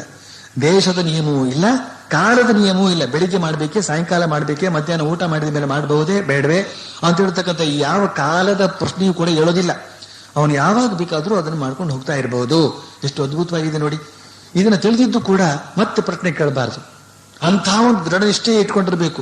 ವಿಷ್ಣು ಸಹಸ್ರನಾಮವನ್ನ ನಾನು ಅವನ ಪ್ರೀತಿಗೋಸ್ಕರ, ಅವನ ಪ್ರೇಮಕ್ಕೋಸ್ಕರ, ಅವನ ಆನಂದಕ್ಕೋಸ್ಕರ, ಕೇವಲ ಅವನಿಗೋಸ್ಕರವೇ ಮಾಡ್ತಾ ಇದ್ದೇನೆ ಅಂತ ಹೇಳ್ತಕ್ಕಂಥ ಈ ಭಾವನೆಯಿಂದ ಎಲ್ಲಿ ಬೇಕಾದ್ರೂ ಮಾಡಿ, ಎಷ್ಟು ಸರ್ತಿ ಬೇಕಾದ್ರೂ ಮಾಡಿ ಆನಂದವನ್ನು ಅನುಭವಿಸಿ. ಮಾವಿನ ಹಣ್ಣು ಬಂದು ತಿನ್ನೋದಕ್ಕೋಸ್ಕರ ಬಂದವರು ನೀವು ಎಲೆ ಕೊಂಬೆ ಯಾತಕ್ಕೆ ಲೆಕ್ಕ ಮಾಡ್ತಾ ಕೂತಿರ್ತೀರಿ. ಎಲೆ ಕೊಂಬೆ ಲೆಕ್ಕ ಮಾಡ್ತಾ ಮಾಡ್ತಾ ಆಯಾಸವಾಗಿ ಬಿದ್ದೋಗೋದಕ್ಕಿಂತ ವಿಷ್ಣು ಸಹಸ್ರನಾಮ ಅಂತ ಇರ್ತಕ್ಕಂಥ ಹಣ್ಣನ್ನು ತಿಂದು ಆನಂದವಾಗಿ ಇದ್ಬಿಡಿ. ಯುಧಿಷ್ಠಿರ ಈಗ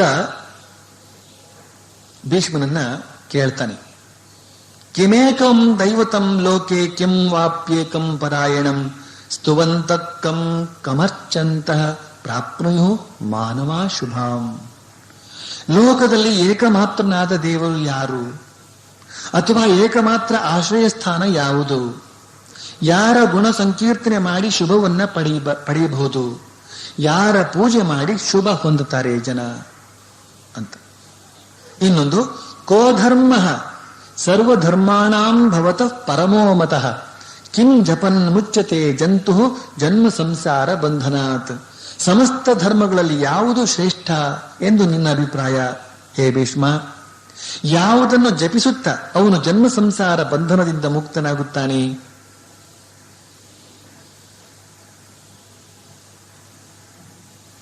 ಪ್ರಶ್ನಿಸಬೇಕು. ಯೋಗ್ಯರನ್ನ, ಸಮರ್ಥರನ್ನ ಪ್ರಶ್ನಿಸಬೇಕು. ಅವರಿಂದ ಉತ್ತರವನ್ನು ಪಡೆಯಬೇಕು. ಮತ್ತೆ ಅದನ್ನು ವಿಮರ್ಶಿಸಬೇಕು. ಆಮೇಲೆ ಸ್ವೀಕರಿಸಬೇಕು.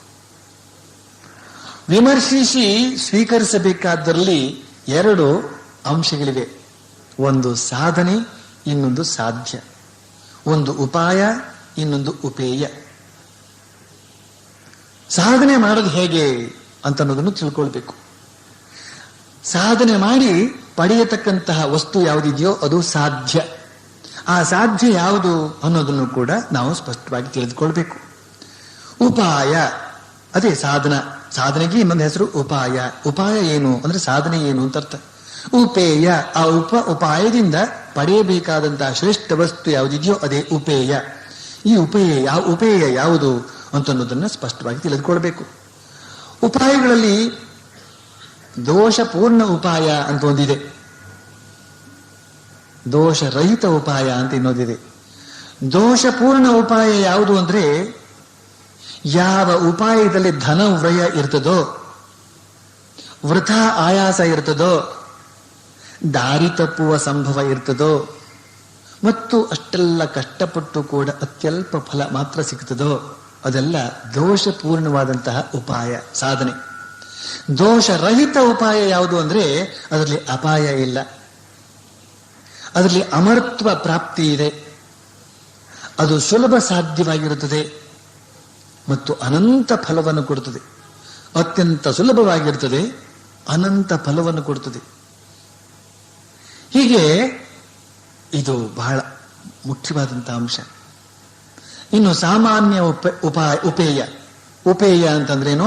ಉಪಾಯದಿಂದ ಪಡೆಯಬೇಕಾದಂತಹದ್ದು ಪರಮಾತ್ಮ. ಅಚೇತನವಾದಂತಹ ಶರೀರ ಅಂತ ಒಂದಿದೆ, ಸಚೇತನವಾದಂತಹ ಮನಸ್ಸು ಅಂತ ಒಂದಿದೆ. ಈ ಶರೀರವನ್ನು ಪಡೆಯೋದಕ್ಕೆ, ಮನಸ್ಸಿನ ಸುಖವನ್ನು ಪಡೆಯೋದಕ್ಕೆ ನಾವು ಉದ್ದೇಶವನ್ನು ಇಟ್ಕೊಂಡು ಸಾಧನೆ ಮಾಡಬಹುದು. ಆದರೆ ಶರೀರ ಅಂತ ಹೇಳ್ತಕ್ಕಂಥದ್ದು ಅದನ್ನು ನೀವೆಷ್ಟೇ ಉಪಚಾರ ಮಾಡಿದರೂ ಕೂಡ ಒಂದು ದಿನ ಹೋಗ್ತದೆ.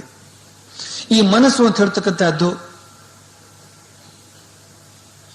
ಚಂಚಲವಾಗಿರ್ತಕ್ಕಂಥದ್ದು, ಕರ್ಮ ಫಲದಿಂದ ಅದು ಬಾಧಿತವಾಗ್ತಾ ಇರುತ್ತದೆ. ಬಗೆ ಬಗೆಯ ಬಯಕೆಗಳೆಲ್ಲ ಹುಟ್ಟಿಕೊಳ್ತಾ ಇರುತ್ತವೆ. ಮತ್ತೆ ಮತ್ತೆ ಕರ್ಮ, ಮತ್ತೆ ಮತ್ತೆ ಫಲ, ಮತ್ತೆ ಮತ್ತೆ ದುಃಖಾನುಭವ ಅಥವಾ ಸುಖಾನುಭವ. ಆದ್ರಿಂದ ಈ ಶರೀರ ಮನಸ್ಸನ್ನ ಪಡೆಯುವ ದಡ್ಡತನಕ್ಕೆ ನಾವು ಗುರಿಯಾಗಬಾರದು. ನಾವು ಶುದ್ಧ ಜ್ಞಾನವನ್ನು ಪಡೆಯುವಂತಹ ಕೆಲಸಕ್ಕೆ ಹಾಕಬೇಕು. ಅದೇ ಉತ್ತಮವಾದ ಸಾಧ್ಯ ಪಡೆಯಬೇಕಾದದ್ದು, ಉತ್ತಮವಾದ ಉಪೇಯ, ಉಪಾಯದಿಂದ ಪಡೆಯಬೇಕಾದದ್ದು ಉಪೇಯ. ಯಾವುದದು? ಶುದ್ಧ ಜ್ಞಾನ, ತೃಪ್ತಿ, ಆನಂದ, ಶ್ರೇಯಸ್ಸು, ದೋಷರಹಿತ ಸಂಪತ್ತು. ಸಂಪತ್ತು ಬೇಕೇ ಬೇಕು, ಆದರೆ ದೋಷರಹಿತವಾಗಿರಬೇಕು. ಬ್ಲ್ಯಾಕ್ ಮನಿ ಆಗಿರಬಾರ್ದು, ಬೆವರಿಳಿಸಿ ದುಡಿಬೇಕು. ದೋಷರಹಿತ ಸಂಪತ್ತು, ತೇಜಸ್ಸು, ಅಮರತ್ವ, ಇವುಗಳನ್ನೆಲ್ಲ ನಾವು ಪಡೆಯಬೇಕು. ಇವುಗಳನ್ನು ನಾವು ಉಪೇಯವನ್ನಾಗಿ ಮಾಡಿಕೊಳ್ಬೇಕು. ಪಡೆಯತಕ್ಕಂಥ ವಸ್ತುಗಳು ಅಂತ ನಿರ್ಧಾರ ಮಾಡಿಕೊಳ್ಬೇಕು. ಇವುಗಳನ್ನ ಪರೀಕ್ಷಿಸಿ ನೋಡಿ ದೋಷಪೂರ್ಣವಾದದ್ದನ್ನ ಬಿಟ್ಟು ದೋಷರಹಿತವಾದದ್ದನ್ನ ಹಾಗೂ ಉತ್ತಮವಾದದ್ದನ್ನ ಸ್ವೀಕರಿಸಬೇಕು. ಉತ್ತಮವಾದದ್ದನ್ನ ಬೇಕು ಅಂತ ನಿರ್ಧರಿಸಿದಾಗ ಉಳಿದವುಗಳೆಲ್ಲ, ದೋಷಪೂರ್ಣವಾದವುಗಳೆಲ್ಲ ತಾವಾಗಿಯೇ ಹಿಂದೆ ಕುಳಿಯುತ್ತವೆ. ಶ್ರೀರಾಮಕೃಷ್ಣ ಹೇಳುವ ಹಾಗೆ ಪೂರ್ವಾಭಿಮುಖವಾಗಿ ಹೋಗ್ತಾ ಇದ್ರೆ ಪಶ್ಚಿಮ ತನ್ನಷ್ಟಕ್ಕೆ ದೂರವಾಗುತ್ತದೆ. ಯುಧಿಷ್ಠಿರ ಒಂದು 6 ಪ್ರಶ್ನೆ ಕೇಳ್ತಾನೆ. ಕಿಮೇಕಂ ದೈವತಂ, ಒಬ್ಬನೇ ಒಬ್ಬ ದೇವರಿದ್ದ.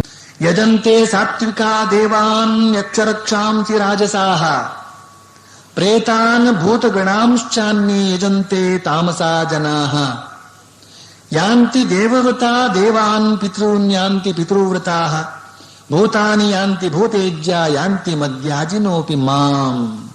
ಶ್ರೀಕೃಷ್ಣ ಹೇಳ್ತಾನೆ ಭಗವದ್ಗೀತೆಯಲ್ಲಿ, ಸ್ಪಷ್ಟಪಡಿಸ್ತಾನವನು. ಯಜಂತೆ ಸಾತ್ವಿಕ ದೇವಾನ್. ಸಾತ್ವಿಕರು, ರಾಜಸಿಕರು, ತಾಮಸಿಕರು ಅಂತ 3 ಬಗೆಯ ಜನ ಇದ್ದಾರೆ. ಸಾತ್ವಿಕರು ಏನ್ ಮಾಡ್ತಾರೆ? ದೇವತೆಗಳನ್ನ ಪೂಜೆ ಮಾಡ್ತಾರೆ. ಯಕ್ಷರು, ರಾಕ್ಷಸರು, ಅಂದ್ರೆ ರಾಕ್ಷಸರಲ್ಲೇ ದೇವತೆಗಳು ತರದವರು, ಶಕ್ತಿಶಾಲಿಗಳು ಅಂತ ಅವರೆಲ್ಲ ಇರ್ತಾರೆ. ಅಂತವ್ರನ್ನ ರಾಜಸ ರಜೋಗುಣಿಗಳು ಅವ್ರನ್ನ ಪೂಜಿಸ್ತಾರೆ. ಪ್ರೇತಾನ್ ಭೂತಗಣಾಂಶ್ಚಾನ್ಯೇ ಯಜಂತೆ ತಾಮಸಾ ಜನಾ. ತಮೋಗುಣಿಗಳಿದಾರಲ್ಲ, ಪ್ರೇತಗಳನ್ನ, ಭೂತಗಣಗಳನ್ನ ವಶ ಮಾಡಿಕೊಳ್ತಾರೆ, ಪೂಜೆ ಮಾಡ್ತಾರೆ ಅಂತನೋ ಮಾತನ್ನ ಶ್ರೀಕೃಷ್ಣ ಅಂದೇ ಹೇಳಿದ್ದ. ಆಮೇಲೆ ಇವ್ರ ಗತಿ ಏನು? ಯಾಂತಿ ದೇವವ್ರತಾ ದೇವಾನ್. ದೇವತೆಗಳನ್ನ ಪೂಜಿಸುವವರು ದೇವತೆಗಳಿಗೆ ಹೋಗಿ ಸೇರಿಕೊಳ್ತಾರೆ, ಪಿತೃಗಳನ್ನ ಪೂಜಿಸುವವರು ಪಿತೃಗಳಿಗೆ ಹೋಗಿ ಸೇರಿಕೊಳ್ತಾರೆ, ಭೂತಗಳನ್ನ ಪೂಜಿಸುವವರು ಭೂತಗಳಿಗೆ ಹೋಗಿ ಸೇರಿಕೊಳ್ತಾರೆ, ಅವುಗಳು ಭೂತಗಳೇ ಆಗ್ತಾರೆ. ನೋಡಿದ್ರೆ ಆ ಭೂತಗಳ ಸಂಖ್ಯೆ ಹೇಗೆ ಏರುತ್ತೆ ಅಂತ ಅನ್ನೋದಿಲ್ಲ, ಒಂದು ದಾರಿ ಸಿಕ್ತ, ಒಂದು ಅಂದಾಜು ಸಿಕ್ತು ನಮ್ಗೆ. ಆದರೆ ಮಧ್ಯಾಜಿನೋ ಮಾಂ ಯಾಂತಿ. ಯಾಂತಿ ಅಂದ್ರೆ ಹೊಂದುತ್ತಾರೆ. ನನ್ನನ್ನು ಪೂಜಿಸುವವರು ನನ್ನ ಬಳಿಗೆ ಬರ್ತಾರೆ. ಈಗ ಯಾರು ಬೇಕು ಅನ್ನೋದನ್ನ ಅವರವರ ತೀರ್ಮಾನ ಮಾಡ್ಕೊಳ್ಬೇಕು. ದೆವ್ವಗಳಿಗೆ, ಪಿಶಾಚುಗಳಿಗೆ ಪೂಜೆ ಸಲ್ಲಿಸಿದ್ರು ಕೂಡ ಇನ್ನೊಂದು ಕಡೆ ಹೇಳ್ತಾನೆ ಶ್ರೀಕೃಷ್ಣ, ಆ ದೆವ್ವ ರೂಪದಿಂದಲೂ ಕೂಡ ಪೂಜೆ ಸ್ವೀಕರಿಸೋದು ನಾನೇ ಅಂತ. ಆ ಒಂದು ಪೂಜಾಕ್ರಮ ಅಂತ ಕೂಡ ನಾಳೆ ದಿವಸ ಸುಧಾರಣೆಯಾಗಿ ಶುದ್ಧಿಯಾಗಿ ಅವರು ಶುದ್ಧ ಸ್ಥಿತಿಗೆ ಬರ್ತಾರೆ. ಅಂದ್ರೆ ತತ್ಕಾಲಕ್ಕೆ ಅವರಾಗತಕ್ಕಂಥದ್ದು ಏನಪ್ಪಾ ಅಂತಂದ್ರೆ ಭೂತಗಣಗಳು. ಆದ್ರೆ ನನ್ನನ್ನು ಪೂಜಿಸ್ತಕ್ಕಂಥವ್ರು ನನ್ನವರೇ ಆಗ್ತಾರೆ, ನನ್ನಂತೆಯೇ ಆಗುತ್ತಾರೆ ಮತ್ತು ನನ್ನಲ್ಲೇ ಸೇರ್ತಾರೆ. ಆದ್ರಿಂದ ಏಕದೇವ, ಶ್ರೇಷ್ಠವಾದ ದೇವ ಯಾರು ಅಂತ ಹೇಳಿದ್ರೆ ಪರಮಾತ್ಮ ಒಬ್ಬನೇ. ಕಿಂ ವಾಪಿ ಏಕಂ ಪರಾಯಣಂ ಪರಂ ಅಯನಂ. ಅಯನಂ ಅಂದ್ರೆ ಪ್ರಯಾಣ ಮಾಡೋದು, ಹೋಗೋದು. ಎಲ್ಲಿಗೆ ಹೋಗೋದು? ಶ್ರೇಷ್ಠವಾದ ಜಾಗಕ್ಕೆ ಹೋಗ್ಬೇಕು ನಾವು, ಉತ್ತಮವಾದ ಆಶ್ರಯಕ್ಕೆ ಹೋಗ್ಬೇಕು ನಾವು, ಸರಿಯಾದ ಸ್ಥಾನಕ್ಕೆ ಹೋಗ್ಬೇಕು ನಾವು. ಆ ಸರಿಯಾದ ಸ್ಥಾನ ಯಾವುದು? ಪರಮಾತ್ಮ ಒಬ್ಬನೇ.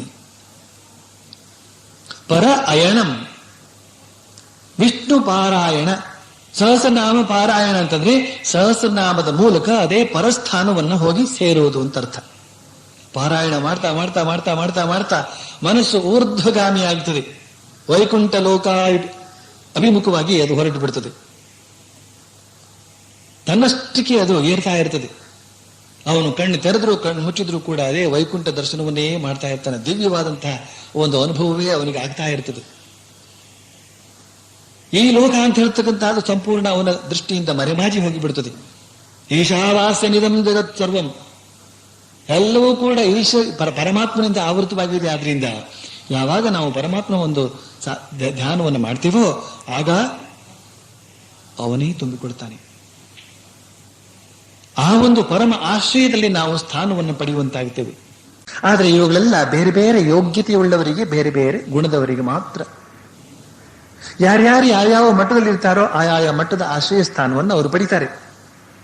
ಆದರೆ ತ್ರಿಗುಣ ರಹಿತವಾದಂತಹ ಭಗವದ್ ಆನಂದಕ್ಕೆ ಸರಿದೂಗತಕ್ಕಂತಹ ಅವನ ದಿವ್ಯ ಗುಣಗಳೊಂದಿಗೆ ಒಂದಾಗತಕ್ಕಂತಹ ಅವನ ಬಳಿಯಲ್ಲೇ ಇರಬಹುದಾದಂತಹ ಆಶ್ರಯ ಯಾವುದು?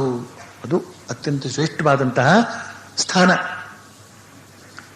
ಎಲ್ಲ ಲೋಕಗಳು ಕೂಡ ತ್ರಿಗುಣಗಳಿಗೆ ಸಂಬಂಧಪಟ್ಟಂತಹ ಗುಣಗಳು.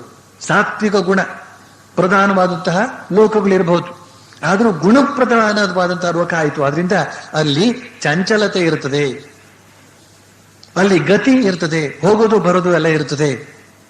ಆದ್ರೆ ಎಲ್ಲಿಗೆ ಹೋದ್ರೆ ಮತ್ತೆ ಬರೋದಕ್ಕಿಲ್ವೋ ಅಂಥ ಜಾಗ ಅತ್ಯಂತ ಶ್ರೇಷ್ಠವಾದದ್ದು. ನಮ್ಮನ್ನು ಯಾರೋ ತುಳಿದೇ ಇರತಕ್ಕಂತಹ ಜಾಗ, ತುಳಿದಾಗ ಕೆಳಗೆ ಬೀಳದೆ ಇರತಕ್ಕಂತಹ ಜಾಗ, ಶಾಶ್ವತವಾದ ಸ್ಥಿರವಾದ ಜಾಗ ಬೇಕು, ಧ್ರುವವಾದ ಜಾಗ ಬೇಕು. ಆ ಧ್ರುವವಾದ ಜಾಗ ಯಾವುದು? ಅಥವಾ ಅಂತ ಕೇಳಿದ್ರಿಂದ ದೇವನೇ ಬೇರೆ ಆಶ್ರಯವೇ ಬೇರೆ ಅಂತ ತಿಳಿಯಬೇಕೇ, ಅಥವಾ ಎರಡು ಮುಖಗಳಿರುವ ಒಂದೇ ವಸ್ತು ಅಂತ ತಿಳಿಯಬೇಕೆ ಅಂತ ಅರ್ಥ. ಪರಮಾತ್ಮ ಬೇರೆ, ವೈಕುಂಠ ಬೇರೆ, ಹಾಗೇನೋ ಅಲ್ಲ. ಅದನ್ನು ನಾವು ತಿಳ್ಕೊಳ್ಬೇಕು. ದೇವರು ಬೇರೆ, ಅವನ ಹೆಸರು ಬೇರೆ ಅಲ್ಲ. ಅದು ಇನ್ನೊಂದು ರಹಸ್ಯ. ದೇವರೇ ದೇವರ ಹೆಸರು. ನಿಮ್ಮಲ್ಲಿ ಒಬ್ಬರಿಗೆ ಮೀನಾಕ್ಷಿ ಅಂತ ಹೆಸರಿರುತ್ತೆ. ಮೀನಾಕ್ಷಿ ಅಂತ ಕರೆದ ತಕ್ಷಣ ಅವರೇ ತಾನೇ ಎದ್ದು ನಿಲ್ಲೋದು. ಆ ಹೆಸರಿಗೂ ಇನ್ನೊಬ್ರು ಹೆಂಗಸರ ಹೆಸರು ಹೇಳ್ಬಿಟ್ಟಲ್ಲ ಅಂತ ತಿಳ್ಕೋಬಾರ್ದು. ಈಗ ಸುಬ್ರಾಯರು ಅಂತ ಒಬ್ರು ಇದ್ದಾರೆ. ಇದರಲ್ಲಿ ಹೇಳಿದ ತಕ್ಷಣ ಅವರೇ ಸುಬ್ರಾಯರು, ಇನ್ಯಾರೂ ಆಗೂ ಸಾಧ್ಯ ಇಲ್ಲ. ಆ ಹೆಸರಿಗೂ ಅವರ ವ್ಯಕ್ತಿತ್ವಕ್ಕೂ ಅಭೇದ. ಹಾಗೇನೇನೆ ಪರಮಾತ್ಮ ಆಶ್ರಯ ಸ್ಥಾನ ಎರಡೂ ಒಂದೇ. ಅದಕ್ಕೋಸ್ಕರ ನನ್ನನ್ನು ಸೇರ್ತಾನೆ, ನನ್ನನ್ನು ಸೇರ್ತಾನೆ, ನನ್ನನ್ನು ಸೇರ್ತಾನೆ, ವೈಕುಂಠವನ್ನು ಸೇರ್ತಾನೆ ಅಂತ ಕೂಡ ಹೇಳೋದಿಲ್ಲ ಶ್ರೀಕೃಷ್ಣ. ನನ್ನನ್ನು ಸೇರ್ಕೊಳ್ತಾನೆ ಅಂತ ಹೇಳ್ತಾನೆ. ಎಷ್ಟು ಚೆನ್ನಾಗಿದೆ ನೋಡಿ ಆ ಮಾತು. ಹಾಗೆ ಈಗ ಈ ಉಪಾಯದ ಕುರಿತಾದಂತಹ ಒಂದು ಪ್ರಶ್ನೆ ಇದೆ. ಉಪಾಯಗಳು ಹಲವು ಬಗೆ, ನಾನಾ ಯೋಗಗಳೇ ಆ ಉಪಾಯಗಳು. ಇನ್ನೊಂದಿದೆ, ಉಪಾಯಗಳು ಅಂದ್ರೆ ಮೂರು ಬಗೆಯಾಗಿ ಸ್ವೀಕರಿಸಬಹುದು. ಸಿದ್ಧೋಪಾಯ, ಸಾಧ್ಯೋಪಾಯ, ಸಾಲಂಬನೋಪಾಯ.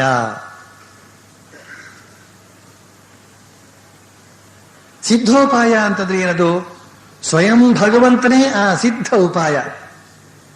ಏನರ್ಥ ಗೊತ್ತೇನೋ? ಅವನೇ ನಮ್ಮನ್ನ ಕೈ ಹಿಡಿದು ತನ್ನಲ್ಲಿಗೆ ಕರ್ಕೊಂಡು ಹೊರಟೋಗ್ತಿರ್ತಾನೆ.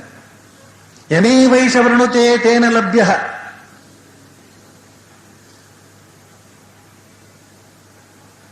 ಘಟೋಪನಿಷತ್ತು ಹೇಳ್ತದೆ, ಪರಮಾತ್ಮ ಪುಟ್ಟ ಮಗುವಿನಂತೆ. ಶ್ರೀರಾಮಕೃಷ್ಣ ಹೇಳ್ತಾರೆ, ಅದ್ರ ಕೈಲಿ ಒಂದು ಬಾಳೆಹಣ್ಣು ಇರ್ತದೆ, ಸುತ್ತಮುತ್ತ ಜನ ಕೂತಿದ್ದಾರೆ.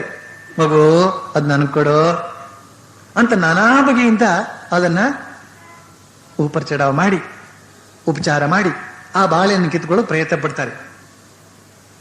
ಆ ಮಗು ಎಲ್ಲರನ್ನು ನೋಡ್ತದೆ. ಆ ಜನರ ಮಧ್ಯೆ ಒಬ್ಬ ಮನುಷ್ಯ ಕೂತಿದ್ದಾನೆ, ಸುಮ್ಮನೆ ಕೂತಿದ್ದಾನೆ ಅವನು. ಆ ಮಗುವನ್ನೇ ನೋಡ್ತಾ ಕೂತಿದ್ದಾನೆ ಅವನು. ಆ ಮಗುವಿನ ಚಂದವನ್ನೇ ನೋಡ್ತಾ ಕೂತಿದ್ದಾನೆ. ಆ ಮಗುವಿನ ಮುದ್ದು ಮುಖವನ್ನೇ ನೋಡ್ತಾ ಕೂತಿದ್ದಾನೆ. ಅವನು ಬಾಳೆಹಣ್ಣಿನ ಕಡೆಗೆ ಅವನಿಗೆ ಗಮನವೇ ಇಲ್ಲ. ಈ ಮಗು ಎಲ್ಲವನ್ನೂ ನೋಡ್ತದಂತೆ, ಎಲ್ಲರನ್ನೂ ನೋಡ್ತದಂತೆ. ಆಮೇಲೆ ಆ ಸುಮ್ಮನೆ ಕೂತಿದ್ದಾನಲ್ಲ ಇವನ್ನೇ ನೋಡ್ತಾ ಅವನ ಹತ್ರಕ್ಕೆ ಹೋಗ್ಬಿಟ್ಟು ಆ ಹಣ್ಣನ್ನು ಕೊಟ್ಟು ಹೊರಟೋಗ್ಬಿಡುತ್ತಂತೆ. ಶ್ರೀರಾಮಕೃಷ್ಣ ಹೇಳ್ತಕ್ಕಂಥ ಒಂದು ಕಥೆ ಇದು, ಮಾತು ಬಹಳ ಚೆನ್ನಾಗಿದೆ ಅದು. ಯಮೇ ವೈಷ ವೃಣುತೆ ತೇನ ಲಭ್ಯ ಅಂತ ಹೇಳ್ತಕ್ಕಂಥ ಉಪನಿಷತ್ ವಾಕ್ಯವನ್ನ ಶ್ರೀರಾಮಕೃಷ್ಣ ಅಷ್ಟು ಸರಳವಾಗಿ ಹೇಳಿದಾರಲ್ಲಿ. ಆ ಮಗು ಯಾವುದೇ ಬಗೆಯ ಲೆಕ್ಕಾಚಾರವೂ ಇಲ್ಲದೇನೆ ತನಗೆ ಯಾರಿಗೆ ಕೊಡಬೇಕು ಅಂತ ಅನಿಸೋದು ಸುಮ್ಮನೆ ಕೊಟ್ಬಿಟ್ಟು ಹೊರಟೋಗುತ್ತೋ, ಬಾಕಿ ಉಳಿದವರು ಲಬಲಭ ಅಂತ ಬಿಡ್ಕೊಂಡಿದ್ರು ಕೂಡ ಯಾಕೆ ಕೊಡದೆ ಅದು ಸುಮ್ಮನೆ ಕೂತವ್ರಿಗೆ ಕೊಟ್ಟು ಹೋಗ್ತದೋ, ಆ ರೀತಿಯಲ್ಲಿ ಭಗವಂತ ಸಿದ್ಧೋಪಾಯನಾಗಿ ಯಾರ ಮೇಲೆ ಕೃಪೆ ಮಾಡಬೇಕು ಅಂತ ಅವನಿಗೆ ಅನಿಸ್ತದೋ ಅವ್ರಿಗೆ ಕೃಪೆ ಮಾಡಿಬಿಟ್ಟು ಆನಂದವನ್ನು ಅನುಭವಿಸ್ತಾ ಇರ್ತಾನೆ. ಹೇಗೆ ಸಂತೋಷ ಆಯ್ತಾ, ನನ್ನಿಂದ ನಿನಗೆ ಸಂತೋಷ ಆಯ್ತಾ ಅಂತ ಅವನು ಸಂಭಾಷಣೆ ನಡೆಸ್ತಾನೆ. ಅವನಿಗೆ ಬಹಳ ಇಷ್ಟ. ಅವನಿಗೆ ಅನುಗ್ರಹ ಮಾಡಿ ಅವನು ಪಡ್ತಕ್ಕಂಥ ಆನಂದವನ್ನ, ಆ ಶುದ್ಧವಾದಂತಹ ಆನಂದವನ್ನ ಕಂಡು ತಾನು ಕೂಡ ಆನಂದವನ್ನು ಅನುಭವಿಸ್ತಾ ಇರ್ತಾನೆ. ಇದು ಸಿದ್ಧೋಪಾಯ. ಇನ್ನೊಂದು ಸಾಧ್ಯೋಪಾಯ ಇದೆ. ಯಾವುದದು? ಸ್ತವನ ಮಾಡೋದು, ಅರ್ಚನೆ ಮಾಡೋದು, ಸ್ತುತಿ ಹೇಳ್ತಾ ಇರೋದು, ಪಾರಾಯಣ ಮಾಡ್ತಾ ಇರೋದು, ಜಪ ಮಾಡ್ತಾ ಇರೋದು. ಇದು ಸಾಧ್ಯೋಪಾಯ. ಇದು ನಮ್ಮ ಕಡೆಯಿಂದ ಮಾಡ್ತಾನೇ ಇರಬೇಕಾದಂತ ಒಂದು ಉಪಾಯ. ಒಂದು ದಿನ ನಾವು ಹಣ್ಣಾಗ್ತೇವೆ. ನಾವು ಹಣ್ಣಾದಾಗಲೇನೆ ಪರಮಾತ್ಮ ಮಗುವಿನ ರೂಪದಿಂದ ಬಂದು ತನ್ನ ಕೈಲಿರ್ತಕ್ಕಂಥ ಹಣ್ಣನ್ನ ನಮಗ್ ಕೊಡ್ತಾನೆ. ನಾವು ಹಣ್ಣಾಗೋದಕ್ಕೋಸ್ಕರ ಈ ಸಾಧನೆ. ಆಮೇಲೆ ಇನ್ನೊಂದು ಸಾಲಂಬನ ಉಪಾಯ ಇದೆ. ಸಾಧನೆ ಮಾಡೋದಕ್ಕೂ ಕೂಡ ಶಕ್ತಿ ಇಲ್ಲ, ಅವನೇ ಏನ್ ಮಾಡೋದು? ಶರಣಾಗೋದು. ದಿನಾ ಕೆಲವರು ಬರ್ತಿರ್ತಾರೆ, ಅವ್ರಿಗೆ ಹೆಚ್ಚಿಗೆ ಸಾಧನೆ ಮಾಡೋಕೆ ಆಗೋದಿಲ್ಲ, ಜಪಧ್ಯಾನ ಮಾಡೋಕೆ ಆಗೋದಿಲ್ಲ. ಅದನ್ನ ನಾನು ನೋಡ್ತೀನಿ, ದಿನ ತಪ್ಪದೆ ಬಂದು ನಮಸ್ಕಾರ ಮಾಡಿ ಅಲ್ಲಿ ಒಲೆ ಮದ ರಾಕಿಗೆ ಹೋಗ್ಬಿಟ್ಟು ಅಲ್ಲಿ ಒಂದು ಪ್ರದಕ್ಷಿಣೆ ಬಂದು ಅಲ್ಲಿ ನಮಸ್ಕಾರ ಮಾಡಿ ಹೊರಟೋಗ್ತಿರ್ತಾರೆ. ಇದು ವಿಶ್ವಾಸ, ಇದು ಮಹಾಶ್ರದ್ಧೆ, ಇದು ಮಹಾವಿಶ್ವಾಸ. ಇಷ್ಟು ವಿಶ್ವಾಸ ಇದ್ರೆ ಬೇಕಾದಷ್ಟಾಯ್ತು. ಈ ಬಗೆಯ ವಿಶ್ವಾಸಕ್ಕೂ ಬೆಲೆ ಇದೆ. ಅದಕ್ಕೋಸ್ಕರ ಅದನ್ನ ಸಾಲಂಬನ ಉಪಾಯ ಅಂತ ಕರೆಯಲಾಗಿದೆ. ಅದಕ್ಕೊಂದು ಹೆಸರನ್ನು ಕೊಟ್ಟಿದ್ದಾರೆ. ಇಂಥ ಒಂದು ಉಪಾಯದಿಂದಲೂ ಕೂಡ ಉಪೇಯನಾದ ಪರಮಾತ್ಮನನ್ನ ನಾವು ಸಾಕ್ಷಾತ್ಕರಿಸಿಕೊಳ್ಳಬಹುದು ಅಂತ ಅನ್ನೋದಕ್ಕೆ. ಹೀಗೆ ಆ 3 ಬಗೆಯ ಉಪಾಯಗಳಿವೆ. ಆಮೇಲೆ ಇನ್ನೊಂದು ಪ್ರಶ್ನೆ ಇದೆ ಧರ್ಮರಾಜನದ್ದು. ಸ್ತುವಂತ ಕಂ ಕಂ ಅರ್ಚಂತ ಪ್ರಾಪ್ನುಯ ಮಾನವ ಶುಭಂ ಕೋ ಧರ್ಮ ಸರ್ವಧರ್ಮಾಣಾಂ ಭವತಃ ಪರಮೋ ಮತಃ. ಮಾನಸಿಕ ಧ್ಯಾನ ಅಂತ ಒಂದಿದೆ, ವಾಚಿಕ ಸ್ತವನ ಅಂತ ಇನ್ನೊಂದಿದೆ, ಕಾಯಿಕ ಕೈಂಕರ್ಯ ಅಂತ ಒಂದಿದೆ. ಇದರಲ್ಲಿ ಯಾವುದು ಶ್ರೇಷ್ಠ? ಕೋ ಧರ್ಮ ಸರ್ವಧರ್ಮಾಣಾಂ ಭವತಃ ಪರಮಃ. ಪರಮ ಅಂದ್ರೆ ಶ್ರೇಷ್ಠ ಅಂತ ಅರ್ಥ. 3 ಧರ್ಮವನ್ನು ಇಲ್ಲಿ ಪ್ರಧಾನವಾಗಿ ಹಾಕಲಾಗಿದೆ. ಮಾನಸಿಕ ಧರ್ಮ, ವಾಚಿಕ ಧರ್ಮ, ಕಾಯಿಕ ಧರ್ಮ. ಮಾನಸಿಕ ಧರ್ಮ ಯಾವುದು? ಧ್ಯಾನ ಮಾಡೋದು. ವಾಚಿಕ ಧರ್ಮ ಸ್ತುತಿ ಮಾಡೋದು. ಕಾಯಿಕ ಧರ್ಮ ನೆಲ ಒರೆಸೋದು, ಹೂ ತಂದುಕೊಡೋದು, ಗಂಧ ತೆಗೆಯೋದು, ಭಗವತ್ ಕೈಂಕರ್ಯ, ಅದು ಕಾಯಿಕ ಧರ್ಮ. ಆಮೇಲೆ ಇನ್ನೊಂದು ಪ್ರಶ್ನೆ, ಕಿಂ ಜಪನ್ ಮುಚ್ಚತೆ ಜಂತು ಜನ್ಮ ಸಂಸಾರ ಬಂಧನಾತ್.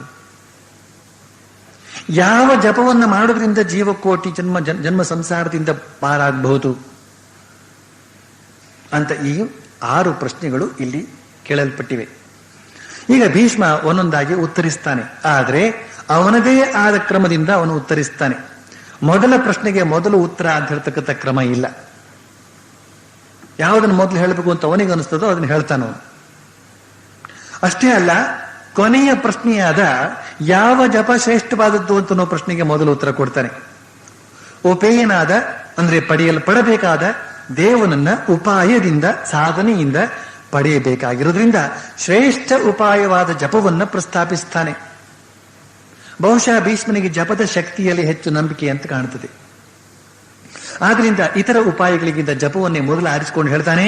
ಜಗತ್ ಪ್ರಭುಂ ದೇವ ದೇವಂ ಅನಂತಂ ಪುರುಷೋತ್ತಮಂ ಸ್ತುವನ್ನಾಮ ಸಹಸ್ರೇಣ ಪುರುಷ ಸತತಮೋತ್ಥಿತ ತಮೇವ ಚಾರ್ಚಯನ್ ನಿತ್ಯಂ ಭಕ್ತ ಪುರುಷಮವ್ಯಯಂ ಧ್ಯಾಯನ್ ಸ್ತುವನ್ ನಮಸ್ಯಂಶ್ಚ ಯಜಮಾನಸ್ತಮೇವ ಚ. ಜಗತ್ತಿನ ಪ್ರಭುವನ್ನ, ದೇವಾದಿ ದೇವತೆಗಳಿಗೂ ದೇವನನ್ನ ಹಾಗೂ ಅನಂತನಾದ ಪುರುಷೋತ್ತಮನನ್ನ ಸಹಸ್ರನಾಮಗಳ ಮೂಲಕ ಸ್ತುತಿಸುವುದರಲ್ಲಿ ನಿರಂತರ ಉದ್ಯುಕ್ತನಾಗಿರುವವನು ಯಾವನಿದ್ದಾನೋ ಅವನು ಸರ್ವ ದುಃಖಗಳನ್ನು ದಾಟಿ ಹೋಗುತ್ತಾನೆ. ಮತ್ತು ಅವನನ್ನೇ ಅರ್ಚಿಸುತ್ತಾ, ಅವನನ್ನೇ ಧ್ಯಾನಿಸುತ್ತಾ, ಅವನನ್ನೇ ಜಪಿಸುತ್ತಾ, ಅವನನ್ನೇ ನಮಿಸುತ್ತಾ ಮನುಷ್ಯ ಸಕಲ ದುಃಖಗಳನ್ನು ದಾಟಿ ಹೋಗುತ್ತಾನೆ.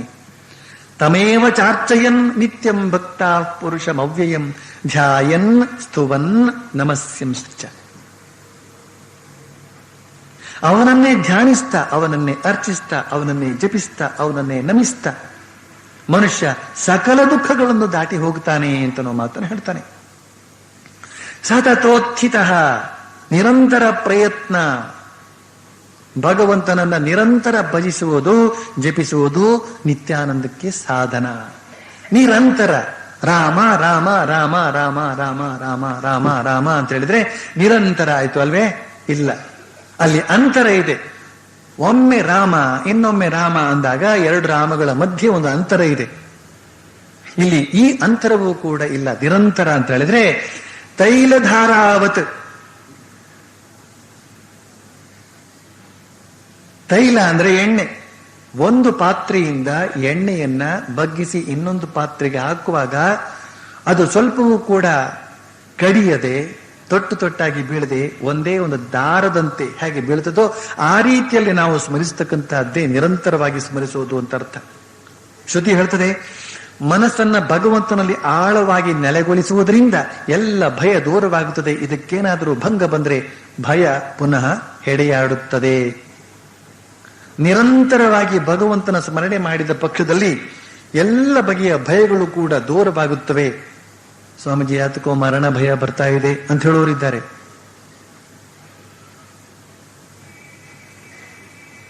ಆಶ್ಚರ್ಯ ಆಗ್ತದೆ. ಮರಣ ಭಯ, ಇನ್ನೂ ಸಾಯೋದಕ್ಕೆ ರೆಡಿ ಇಲ್ಲ, ಅವರು ಸಿದ್ಧರೂ ಇಲ್ಲ, ಆಮೇಲೆ ಸಮಯ ಕೂಡ ಬಂದಿಲ್ಲ, ಇನ್ನು 45 ವಯಸ್ಸು ಅಷ್ಟೇನೆ, ಅಥವಾ 25 ವಯಸ್ಸಿನವರು ಕೂಡ ಬಂದ ಆತರ ಹೇಳುವಂತಹದ್ದು ಇದೆ. ಈ ಯಾತಕ್ಕೋಸ್ಕರ ಬರ್ತಾ ಇದೆ ಈ ಮರಣ ಭಯ ಅಥವಾ ಬಗೆ ಬಗೆಯ ಭಯ? ಏನೋ ಅದು ಏನಾದ್ರೂ ಆದ್ರೆ ಏನ್ ಮಾಡೋದು, ಹೆಚ್ಚು ಕಡಿಮೆ ಆದ್ರೆ ಏನ್ ಮಾಡೋದು? ಬಗೆ ಬಗೆಯ ಭಯಗಳಿವೆ. ಮನುಷ್ಯ ಪ್ರತಿಯೊಂದು ನಿಮಿಷದಲ್ಲೂ ಕೂಡ ಅವನು ಯಾವ ಸ್ಥಿತಿಲಿದ್ದಾನೆ ಅಂದ್ರೆ ಈ ತರ ಸ್ಥಿತಿಲಿದ್ದಾನೆ. ನೋಡೋದಕ್ಕೇನ ಹೀಗೆ ಕೂತ ಕಾಣ್ತಾನೆ, ಅವನು ಒಳಗಡೆ ವ್ಯಕ್ತಿತ್ವ ಅಂತ ಹೇಳ್ತಕ್ಕಂಥದ್ದು ಹೀಗೆ ಇರೋದವನು. ನೀವು ಅಳಿಲು ನೋಡಿರ್ಬೇಕು, ಅಳಿಲಿನ ಮೂತಿ ನೋಡ್ಬೇಕು, ಬಹಳ ಚೆನ್ನಾಗಿರ್ತದೆ. ಅದು ಇಡೀ ಶರೀರ ಅಂತ ಹೇಳ್ತಕ್ಕಂಥದ್ದು ಅಲುಗ್ತಾ ಇರ್ತದೆ, ನಡುಗ್ತಾ ಇರ್ತದೆ. ಯಾತಕ್ಕೆ ಅಂತ ಹೇಳಿದ್ರೆ ಅದಕ್ಕೆ ಎಲ್ಲ ಪ್ರಾಣಿಗಳಿಂದಲೂ ಭಯ ಇದೆ. ಎಲ್ಲ ಪ್ರಾಣಿಗಳು ಅದರ ಮೃದು ಶರೀರ ಅಂತ ಹೇಳ್ತಕ್ಕಂಥದ್ದು ಬೇಕು, ಅದಕ್ಕೆ ಅದು ಗೊತ್ತು. ಆಗ ಅದ್ರ ಗತಿ ಏನಾಗಬೇಕು? ಸುತ್ತಮುತ್ತ ವೈರಿಗಳೆಲ್ಲ ಇದ್ದೇ ಇದ್ದಾರೆ.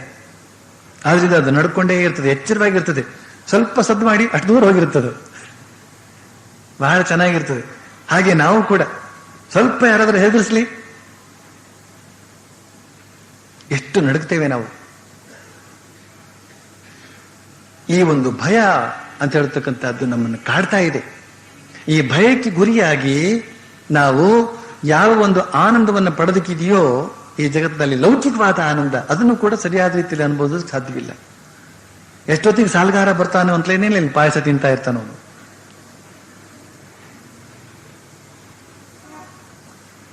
ಹೀಗೆ ಇಲ್ಲಿ ಯಾವುದನ್ನು ಹೇಳಲಾಗ್ತಾ ಇದೆ ಅಂತ ಹೇಳಿದ್ರೆ, ಭಗವಂತನ ನಾಮಜಪವನ್ನು ನಿರಂತರವಾಗಿ ಮಾಡೋದ್ರಿಂದ, ಭಗವಂತನ ಸ್ತುತಿಯನ್ನು ನಿರಂತರವಾಗಿ ಮಾಡೋದ್ರಿಂದ ನಾವು ಎಲ್ಲ ಭಯದಿಂದಲೂ ಕೂಡ ಪಾರಾಗ್ತೇವೆ ಅಂತ.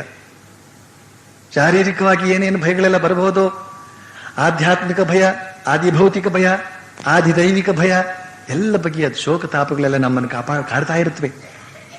ಇದರಿಂದ ನಾವು ಪಾರಾಗಬೇಕಾದ್ರೆ ನಿರಂತರ ಸ್ಮರಣೆ ಒಂದೇ ದಾರಿ.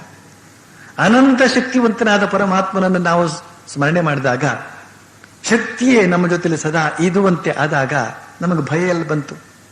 ಅಶಕ್ತರಿಗೆ ಮಾತ್ರ ಸದಾ ಭಯ ಕಾಡ್ತಾ ಇರ್ತದೆ. ಶಕ್ತರಾದವರಿಗೆ ಎಲ್ಲಿ ಭಯ ಕಾಡ್ತದೆ? ಅದರಲ್ಲೂ ಕೂಡ ಯಾರು ಭಗವಂತನ ಶಕ್ತಿಯನ್ನು ತನ್ನಲ್ಲಿ ಆವಿರ್ಭವಿಸಿಕೊಳ್ತಾನೋ ಅವನಿಗೆ ಯಾವ ಭಯ? ಎಷ್ಟು ಅದ್ಭುತವಾಗಿ ನೋಡಿ. ಆದ್ರಿಂದ ನಿರಂತರವಾದಂತಹ ಒಂದು ಪ್ರಾರ್ಥನೆ ನಡೀಬೇಕು ಅಂತ ಹೇಳ್ತಕ್ಕಂಥ ಮಾತನ್ನ ಜಪ ಮಾಡೋದ್ರ ಮೂಲಕ ಆ ಬಗ್ಗೆ ನಿರಂತರ ಸ್ಮರಣೆಯನ್ನ ಮಾಡಬಹುದು ಅಂತ ಭೀಷ್ಮ ಪಿತಾಮಹರು ಅಪ್ಪಣೆ ಕೊಡ್ತಾರೆ ಅಂತ ಹೇಳಿ ಇಲ್ಲಿವರೆಗೆ ಹೇಳಿ ಮುಗಿಸಿ, ಮುಂದಿನದನ್ನ ಶ್ರೀಕೃಷ್ಣ ಪರಮಾತ್ಮನ ಶ್ರೀ ವಿಷ್ಣು ಪರಮಾತ್ಮನ ಕೃಪೆಯಿಂದ ಮುಂದಿನ ಶನಿವಾರ ಹೇಳ್ತೇನೆ.